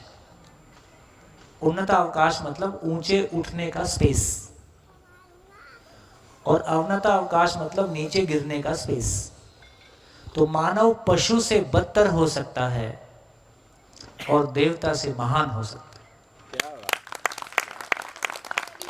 उसमें के मानव का शरीर मिला है, मतलब मैं कितनी ब्लेस्ड हूँ, उसकी का कोई और परंपरा ने इसको पहचान लिया, इसलिए पहले से देवी बोलते या देवी सर्वभूतेश।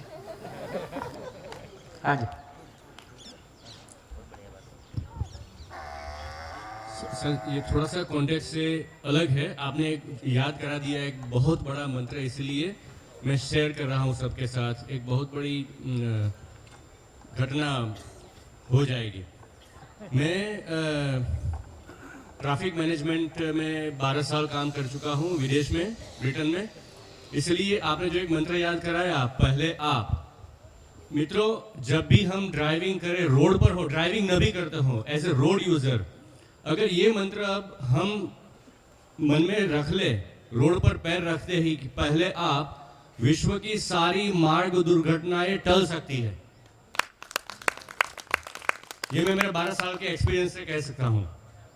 हाँ, इसके लिए घर, परिवार और स्कूल में, एजुकेशन में ये कॉन्शियसनेस डेवलपमेंट लाना होगा। केवल ये स्लोगन और बोर्ड पे लिखने से और बोलने से नहीं बन रहा है ना? क्योंकि यहाँ ये भी लगता है कि पहले आप बोल दिया तो मैं खड़े रह जाऊंगा, सारे चले जाएंगे।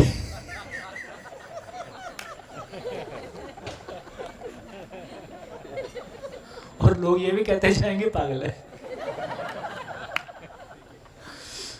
तो बहुत सारी बातें, हमको सॉल्यूशन तो दिखाई देता है, सॉल्यूशन गलत नहीं है, लेकिन वो कॉन्शियसनेस में कैसे उतरेगा, वो प्रोसेस लगाए बिना, है ना? जैसे वो बहुत प्यारी बुक है स्मॉल इज ब्यूटीफुल, शुमाकर, है ना? बहुत प्यारा लिखा उसका, लेकिन उसको उतरेगा कैसे? गांधी जी ने बहुत सारी बातें अच्छी कही, उतरेगा कैसे? वो उतरने का रास्ता जब तक नहीं लगाएंगे तो सॉल्यूशन तो अपनी जगह खड़ा रहता है, लेकिन वो लैंड कैसे करेगा? तो वो प्रक्रिया धीरे धीरे हम समझ रहे हैं। हाँ जी, बढ़िया, आगे चलता हूँ।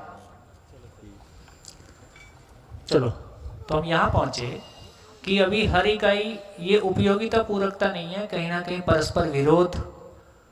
परस्पर विरोध कम और ज़्यादा दिखाई देता है। कि और जैसा कि मैंने कहा कि जिंदा रहने के धरातल पर जो भी अभी सहमतियाँ दिखाई देती हैं वो कल असहमति में बदल जाती है, क्योंकि आज जो चीज़ हमको सुख दे रही है जिंदा रहने के धरातल पर वो कल नहीं देती है। इसलिए परिवार में साथ साथ रहते हो, इसलिए आप देखोगे जब तक शादी नहीं हुई तब तक आकर्षण कैसा है। शादी होने के पहले कितनी फ़ोन पे बात करते हैं, है ना? और जैसे जैसे साल बढ़ते हैं वो बात कम हो जाती है। इसका मतलब है कि वो जो कॉमन इश्यूज थे जिनको कल तक हम एंजॉय करते थे फिजिकल लेवल के, अब उनकी एज निबट रही है और किसी पॉइंट पे आगे तो बात करने के लिए टॉपिक नहीं मिलते हैं, क्योंकि अब जितने हस्बैंड को पता है वाइफ क्या बोलेगी, वाइफ को पता है इस बात पे हस्बैंड क्या बोलेगा।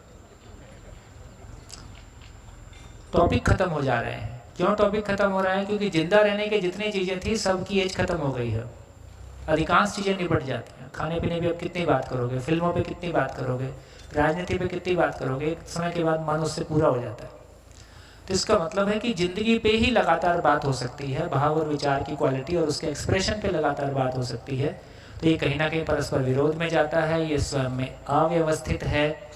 परस्पर समग्र व्यवस्था में भागीदारी, कितने परिवारों में इस बात को लेके मम्मी पापा का मन खराब होता है कि बच्चे सुबह उठ के अपनी ओढ़ी हुई, रात को ओढ़ी हुई चादर भी घड़ी नहीं करते। एक दूसरे को ना देखो, हाथ उठाओ। कितने परिवारों में इस बात को लेके मन खराब होता है कि बच्चे रात सुबह उठ के अपनी चादर भी घड़ी नहीं करते। ठीक,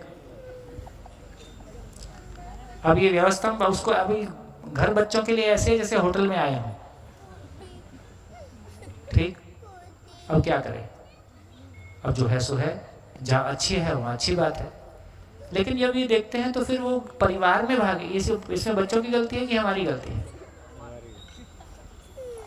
है ना? बहुत सारे माता पिता हैं जिनको लगता है कि बस बच्चा टेबल पे बैठा रहे और जब तक IAS नहीं बन जाए तब तक उठना नहीं और तुम घर में कोई काम करना नहीं। और हमारी बेटी ने तो आज तक ग्लास में लेके पानी नहीं पिया, यही हमारा बड़प्पन है। उसका तो बैग भी नौकर लेके जाता था। हमने तो इतने लाड़ प्यार से पाला है, तो तुमने लाड़ प्यार से नहीं पाला है, उसकी जिंदगी खराब की है। तो इसका मतलब है कि कहीं ना कहीं दोषी हम माँ बाप लोग हैं, क्योंकि जिस काम को हम माँ बाप करते हैं बच्चे उसको अपने आप ध्यान देने लगते हैं, करने लगते हैं। संतुलन तो बिठाना होगा, कैसे होगा? किसी भी चीज़ में आदर्शवाद की बात नहीं कह रहा हूँ, लेकिन यदि घर में जिस काम को बाई करती है बच्चा ये निष्कर्ष निकाल देता है ये मेरे करने का नहीं है, जिस काम को नौकर करता है इसका मतलब ये हमारे करने का नहीं है। अब सवाल ये होता है कि हम अपने बच्चों को कैसा देखना चाहते हैं, फिर ये तय होगा कि हमारी जीवन शैली कैसी होगी। जैसे एक छोटी सी घटना शेयर करता हूँ। किसी एक पेरेंटिंग वर्कशॉप में कुछ पेरेंट्स के साथ में बात हो रही थी, तो बात करते करते वो अपने बच्चों के लिए कुछ बोल रहे थे, ऐसा होना चाहिए, ऐसा नहीं होना चाहिए। तो जब वो ज़्यादा कुछ कहने लगे तो मैंने कहा ऐसा करता हूँ, मैं बोर्ड पे लिख देता हूँ, सब याद तो नहीं रहेगा। तो मैंने 2 कॉलम बनाए बोर्ड पे। एक कॉलम वो था कि हमारे बच्चे कैसे ना हों, और एक दूसरा कॉलम था कि हमारे बच्चे कैसे हों। दोनों कॉलम पूरे भरने के बाद मैंने कहा इसको पढ़ के देखते हैं। तो उसको पढ़ के देखा तो पाया जितने गुण इस धरती पे हुए महापुरुषों में नहीं होंगे उतने वो गुण अपने बच्चों में सब देखना चाहते हैं। मैंने कहा ठीक है, चाहना में तो कोई गलती नहीं है, ऐसा हो जाए तो क्या बुरा है, ये तो अच्छी बात है। क्या किया जाए? बोले मैं इसका तरीका बिल्कुल आसान है, ये बहुत आराम से हो जाएगा, इसमें कुछ भी दिक्कत नहीं है। जिस आचरण को हम अपने बच्चों से अपेक्षा करते हैं हम स्वयं उस आचरण के साथ घर में जी जाएं।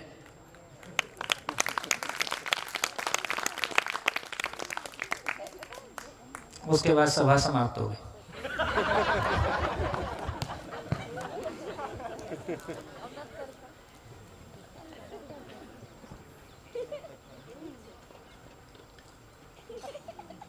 क्या निष्कर्ष निकला? क्या निष्कर्ष निकला? तो अभी हमारी भी, हम लोग भी जिस तरह से जी रहे हैं, तो हमारी भागी इतना धारीदारी इतनी है कि पैसा कहाँ से आएगा, और पड़ोसी को घर ऐसा बना दूं कि पड़ोसी देख के बेहोश हो जाए, है ना। अभी हमारे बेटे की शादी हुई है तो बहुत प्रॉब्लम, वो लहंगा 1.5 लाख का और वो 1 घंटे पहना जाएगा, 2 लाख का। तो भाई ये इतना अच्छा, ऐसे तमाम कपड़े शादियों में बनते हैं जो उसके बाद कभी नहीं पहने। वो शेरवानी पहनेगा दूल्हा, उसको बाजार में पहन के चला जाए तो लोग पागल कहेंगे।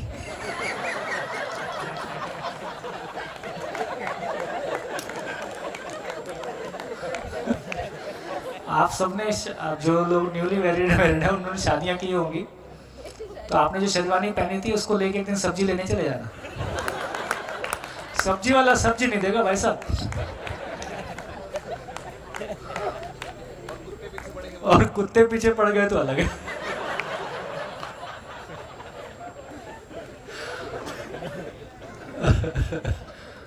तो बहुत मुश्किल है, मतलब ये विचारने में भी नहीं आता है कि इतनी गड़बड़ हो गई। तो इस सारे को देखोगे तो हम सब की दौड़ भी इतनी है कि हमारा परिवार भी शोरूम जैसा हो जाए, हमारा घर भी घर नहीं रह गया, वो शोरूम है ना। हमारी शादियां भी शोरूम है, कुल मिला के चमका हुआ चमकाएगा। सूत्र है, जो जिसके पास है वो उसको बांटेगा। तो जो अंदर से चमका हुआ है वो दूसरों को चमकाने में ही अपनी सारी ऊर्जा लगाएगा। तो ये देखें तो इसमें कोई भागीदारी की बात नहीं है, चमकने और चमकाने की बात है। वो स्वनियंत्रित है, अपने अंदर क्या क्या चलता है आपको पता है, हम कितने अनियंत्रित हैं। वो तो अच्छा है कि हमारा जो सोचना विचारना है वो दूसरे को पता नहीं चल रहा है। अभी अगले 5 साल में गूगल एक ऐसी चिप निकाल रहा है जिसको अपने ब्रेन में लगवाने से 5 मीटर के अंदर लोग क्या सोच रहे हैं वो आपको सुनाई देगा।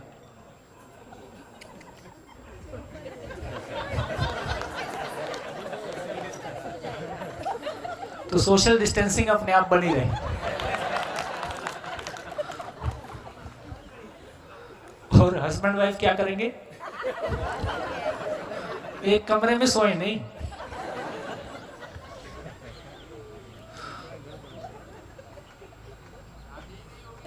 है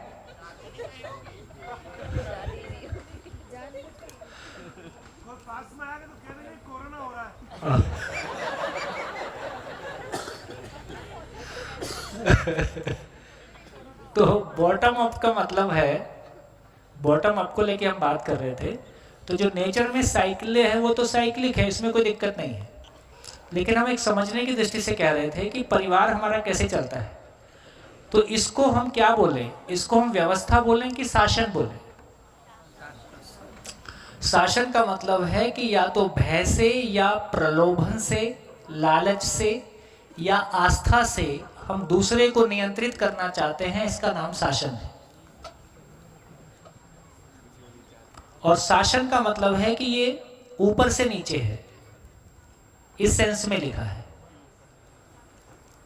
सेंस ऐसा है, कोई ऊपर से, कोई माँ बाप बच्चों को नियंत्रित करना चाहते हैं, कोई गुरुजी नियंत्रित करना चाहते हैं, कोई और एडमिनिस्ट्रेटर नियंत्रित करना चाहता है, कोई बाजार नियंत्रित करना चाहता है, कभी भय से, कभी प्रलोभन से, कभी आस्था से।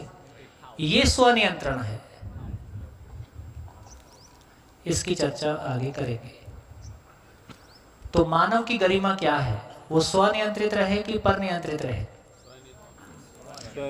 है ना। तो बचपन में वो पर नियंत्रित हो सकता है,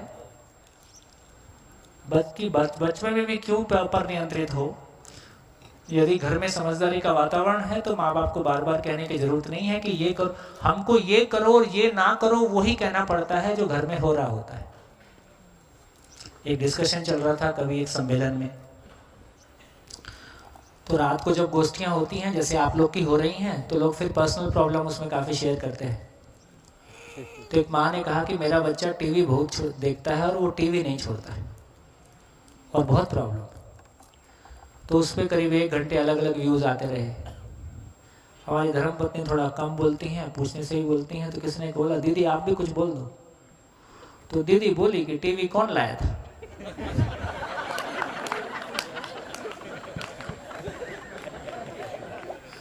प्रॉब्लम खत्म। तो दोस्तों, मुझको लगता है कि यदि हम अपने परिवार में एक बेहतर वातावरण देखना चाहते हैं तो इसका मतलब है कि कुछ काफ़ी सारे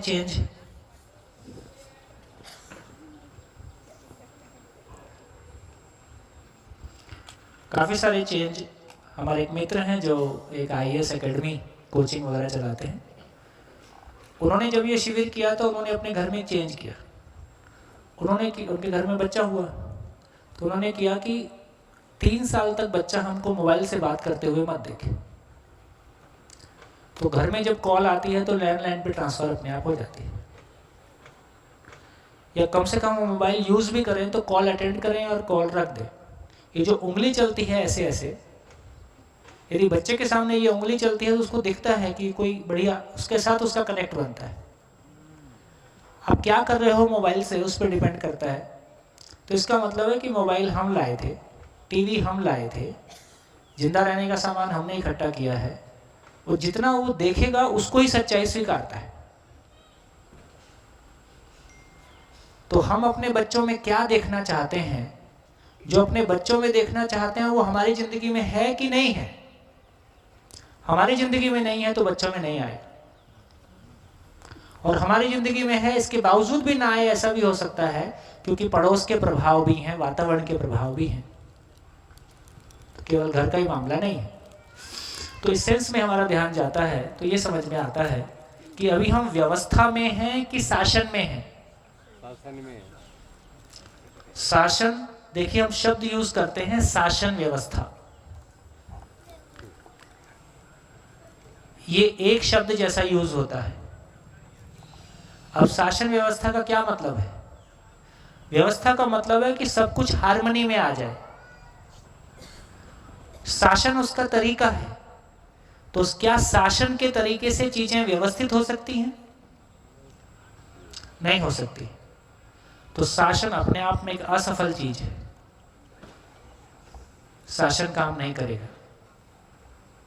इसलिए घर में शासन असफल है, देश में शासन असफल है, राज्य में शासन असफल है, स्कूल में शासन असफल है, धर्म में शासन असफल है। या जो हम रिजल्ट चाहते हैं वो रिजल्ट तो नहीं आ रहे, तो इसका मतलब शासन ठीक नहीं है। फाइनली हमको व्यवस्था की ओर जाना होगा। स्वनियंत्रण पूर्वक कैसे जिया जा सके, तो हम माँ बाप के रूप में, हम टीचर्स के रूप में, हम सही अर्थों में सही भाव और विचार के साथ में हम जीते हैं, और उनको सही भाव विचार के रूप में जीने के लिए प्रस्ताव, मैंने एक बार भी कहा कुछ छोड़ना है? पिछले 3 दिन में मैंने कोई चीज छोड़ने के लिए कहा? कोई उपदेश दिया? कोई चाहिए शब्द इस्तेमाल हुआ? ये करो ये ना करो, कुछ भी नहीं कहा। उसके बाद भी सब कुछ होता है कि नहीं? कैसा ध्यान गया बिटिया का? कितना बढ़िया ध्यान गया। सभी लोगों का कितना बढ़िया ध्यान जा रहा है।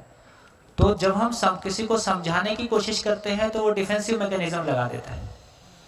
तो किसी को नहीं समझाना है।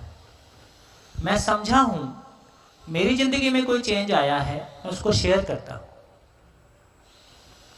कुछ आपको नहीं मानना है तो बोर्ड पे लिखा ही है मानना नहीं है, तो आपके पास कुछ भी हथियार नहीं है, विरोध करने की जगह ही नहीं। फिर चाहे मेरा बेटा घर में, उसके साथ क्या करूंगा? जो आपके साथ शेयर करता हूं, जितनी आवश्यकता होती है वहां भी शेयर कर देता हूं। वो माने तो ठीक, नहीं माने कोई बात नहीं। अब गलती करेगा तो मेरा बेटा भी दुख पाएगा, मैं भी दुख पाऊंगा, मेरी पत्नी भी दुख पाएगी। नेचर का नियम है। उससे मैं परेशान होता हूं, वो मेरी प्रॉब्लम है। तो कुल मिला के अपना स्टेट ऑफ माइंड, और दोस्तों मैं कहना चाहता हूं कि एक स्थिर भाव और विचार की स्थिति, एक अच्छे व्यवहार का, एक सुलझे हुए व्यवहार का, स्टेबल माइंडसेट का घर में सबसे बड़ा इम्पैक्ट पड़ता है। क्योंकि बाहर वाले को उतनी स्टेबिलिटी जल्दी नहीं दिखती है, घर वाले को हमारी कमी भी उतनी ज़्यादा दिखती है और हमारी ताकत भी उतनी ज़्यादा दिखती है। इसलिए हम दोनों संभावनाएं। इसलिए जब किसी के बहुत नज़दीक आते हैं तो हमको खतरा लगता है कि सामने वाले को पता चल जाएगा, लेकिन उसका फायदा भी है कि यदि ताकत है तो वो भी पता चल जाएगी, हमारी स्टेबिलिटी है तो वो भी पता चल जाएगी। तो उस ढंग से काफ़ी चीज़ें आराम में आती हैं। तो इस पूरी चर्चा में हमने क्या निष्कर्ष निकला इस पूरी चर्चा से क्या निष्कर्ष निकला, लिख डालिए। इस चर्चा से क्या निष्कर्ष निकला?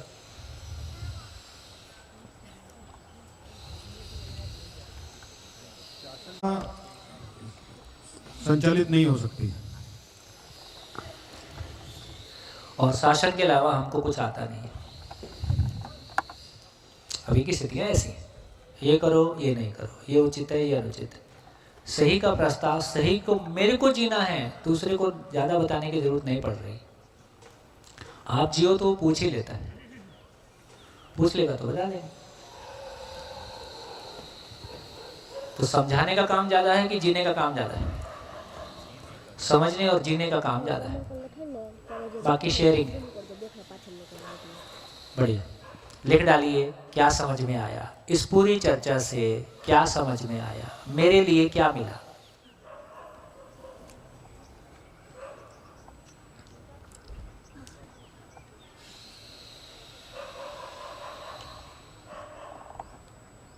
थोड़ा सा इसको बड़ा कर दीजिए, ये बोर्ड को। बढ़िया, थैंक यू, बहुत बढ़िया। देखिए क्या टेक्नोलॉजी है। 2 मिनट रुकते।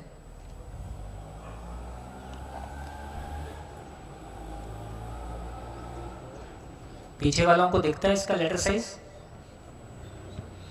Thank you.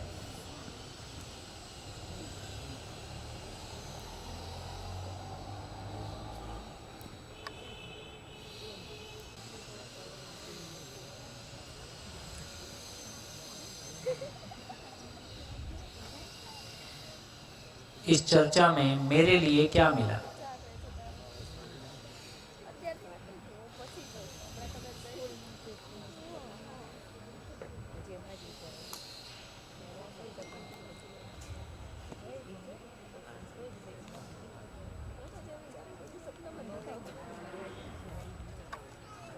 कभी आस्था से नियंत्रित हो। आस्था से नियंत्रित होना गलत नहीं है, लेकिन वो स्वनियंत्रण में ट्रांसफॉर्म हो जाए ना। अच्छा सर। हाँ जी, शेयरिंग बोलिए। पहले इनका ले लो, आप माइक ले लो। हाँ जी, पीछे एक माइक। प्रकृति में व्यवस्था है, स्वनियंत्रित है, हार्मनी है, निश्चित है, बॉटम टू अप है। घर और कहीं और कोई और क्षेत्र, घर में तो सभी को पता है क्योंकि हम आमने सामने होते हैं, घर के जो लोग होते हैं आमने सामने होते हैं। कभी कभी व्यवस्था ना हो, फिर भी हार्मनी ना हो, कोई एक शासन कर रहा हो एक दूसरे को, फिर भी अपने हैं इसलिए उसका चेहरा देख के भी हम स्वीकृति कर लेते हैं। सुख नहीं पा रहे हैं फिर भी स्वीकृति कर लेते हैं। हाँ, वो स्वीकृति पूरी नहीं है, समझौता है। नहीं होती, हाँ, समझौते के रूप में। मैं शिक्षिका हूँ तो मैं घर पे भी रहती हूँ और मैं एक क्षेत्र में काम भी करती हूँ जहाँ ये जो आपने कहा ना शासन, वहाँ बहुत दिखाई देता है कि वहाँ कोई एक के ऊपर एक घर में शासन इसलिए नहीं दिखाई देता कि आप कर रहे हो। हाँ। नहीं, जरूरी नहीं है। घर में दूसरों को दिखाई देता है। ये जरूरी नहीं है। मार लेते इस पे जोक ज्यादा बनते हैं, बट ये जरूरी नहीं है। नहीं, आप मतलब जो व्यक्ति घर के बड़े लोग, ना मैं देवियों को नहीं कह रहा, पिता माता पिता। हाँ, मैं शिक्षा क्षेत्र में हूँ तो मैं वहाँ देखती हूँ कि जो शासन होता है ना, वो काफी हद से मैं ये बात से सहमत हूँ कि आपने जो बोला भय प्रलोभन, आस्था की यहाँ बात नहीं करूँगी, भय और प्रलोभन।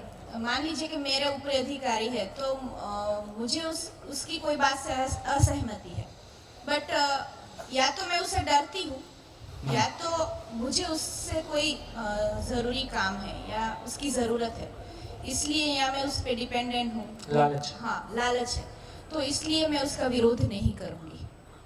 अस्वीकृति होने के बाद भी मैं सहमत हो जाऊँगी, तो यहाँ गड़बड़ है। देखिए इसमें ब्रेक का हो गया ना। हाँ जी, हाँ सर, मेरा क्वेश्चन था जब प्रकृति स्वनियंत्रित है, मेरे को लगता है कि मैं इनकी बात पे रिस्पॉन्ड कर दूं और फिर हम ब्रेक करेंगे, फिर लौट के लेंगे, क्योंकि इनके पॉइंट्स में 2-3 बातें अच्छी निकल रही हैं। ठीक है ठीक है। देखिए जब शासन की बात हम कह रहे हैं तो उसकी प्रॉब्लम क्या है, जैसे ए और बी, अब मान लीजिए बी बड़ा है, माता पिता है या हमारा अधिकारी है, तो इसमें ए को बी का मूल्यांकन करने का अधिकार नहीं है। बी ए का मूल्यांकन करेगा, ए बी का मूल्यांकन नहीं करेगा। और यदि बी का मूल्यांकन ए को स्वीकार नहीं होगा तो ए परफॉर्म नहीं करेगा। ठीक, परफॉर्मेंस कब होगा? जब कोई दो लोगों में एक दिल से दिल का जुड़ाव होगा, एक हार्मनी होगी। हार्मनी कब होगी? हार्मनी जब होती है जब ए और बी की बात करें, जैसे दो मित्र हैं, तो मैं अपना स्वयं का मूल्यांकन भी करता हूं। ए अपना मूल्यांकन करता है, ए बी का मूल्यांकन करता है, बी स्वयं का मूल्यांकन करता है और बी ए का भी मूल्यांकन करता है। ये दोनों सेट बराबर हो जाए। क्या बराबर हो जाए? ए ने अपना मूल्यांकन किया, ए ने जो अपना मूल्यांकन किया और ए ने बी का मूल्यांकन किया। ए ने दो मूल्यांकन किए, बी ने अपना मूल्यांकन किया और बी ने ए का मूल्यांकन किया। तो ए ने जो स्वयं का मूल्यांकन किया वो बी को स्वीकार हो गया, दोनों सेम है। मैंने जो अपना मूल्यांकन किया, मैं जैसा अपने आप को मानता हूं, मेरा दोस्त उसको स्वीकारता है कि हाँ तुम ठीक बोल रहे हो, मैच कर गया। फिर ए ने बी का जो मूल्यांकन किया, मैंने जो आपका किया और आपने जो मेरा किया, ये दोनों भी मैच कर गया। अब ये टोटल मैच कर गया। जैसे जब इंजीनियरिंग कॉलेज के हम लोगों ने बहुत वर्कशॉप किए, उसमें हम ये प्रैक्टिस भी कराते थे। कैसे कराया? सबको बोला कि अपने बारे में लिखो मैं कैसा हूं, और अपने 5 दोस्तों के बारे में लिखो कि वो कैसे, और सबको टोकरी में डाल दिया।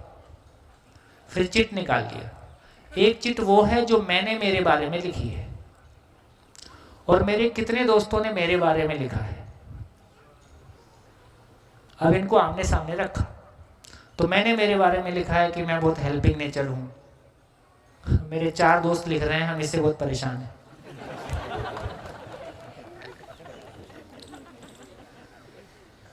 तो कभी कभी ये मिसमैच करता है, कभी कभी मैच भी करता है।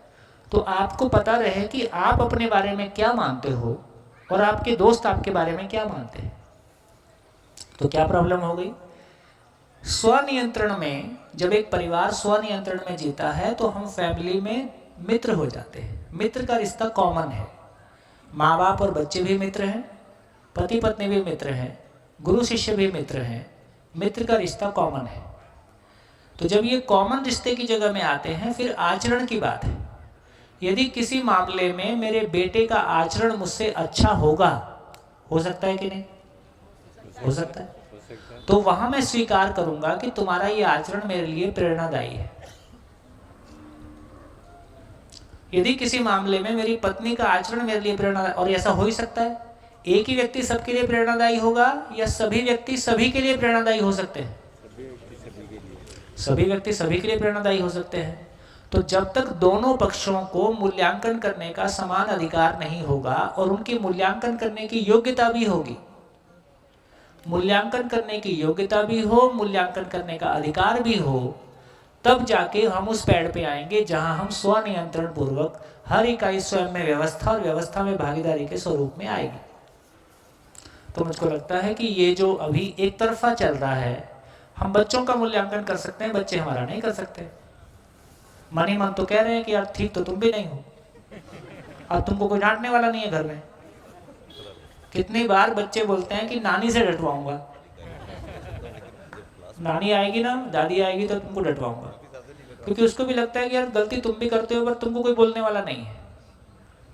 तो इन सारी बातों पे हमारा ध्यान जाएगा तो ये भी पता चलेगा कि यार शरीर से हमारी आयु बड़ी हो सकती है, पर बहुत संभव है आचरण के रूप में मेरा बच्चा मेरे से आगे की स्थिति में हो, इसकी संभावना पर्याप्त है। तो यदि हम जिंदा रहने के धरातल पर देखते हैं तो उम्र के आधार पर और रिश्ते के आधार पर देखते हैं। यदि हम जीने के धरातल पर देखते हैं तो आचरण के आधार पर देखते हैं।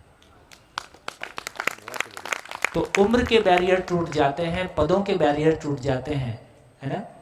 फिर हम आचरण को केंद्र में रखते हैं तो आचरण को एप्रिशिएट कर पाते हैं, क्योंकि मेरा आचरण मेरे लिए सुखदायी है, आपका आचरण आपके लिए सुखदायी है। तो हम एक दूसरे को ठीक करने की बजाय स्वयं को ठीक करने की जगह में आ जाते हैं। अभी कैसा है, एक दूसरे के कंधे पे लटके हुए, मैं आपको ठीक करना चाहता हूँ, आप मेरे को ठीक करना चाहते हो, ना मेरे को ठीक होना है ना आपको ठीक होना है। अब मैं कहता हूँ यार तुमको जो करना है तुम करो, मैं अपने आप को ठीक करूँगा। आप भी बोलते हो चल यार तू जो करना कर, मैं भी अपने आप को ठीक करता हूँ। तो सारे ठीक हो सकते हैं। तो इससे जुड़ी बात याद आई कि हम सम्मान और अपमान की बात करते हैं कि किसी को रिस्पेक्ट देना या कोई हमारी इंसल्ट करता है, एक बीच का शब्द आता है बार बार, सेल्फ रिस्पेक्ट। वही काम की चीज। हाँ, तो बाकी सब वैसे ही है, अल्लाह के नाम पे दे दो। स्टेशन पे भिखारी रहते हैं ना, अल्लाह के नाम पे दे दो। हमारी भी स्थिति ऐसी है, अब तो शर्ट के नाम पे दे दो, अब मेरी PhD के नाम पे दे दो, अब मेरे पद के नाम पे दे दो, अब मेरी उम्र 60 साल है अब तो दे दो। हम भी कटोरा लिए घूम रहे, एक के पास वस्तु के लिए कटोरा है, हमारे लिए सम्मान का कटोरा है। बढ़िया, नमस्कार, फिर मिलेंगे ब्रेक के बाद। धन्यवाद त्यागी जी।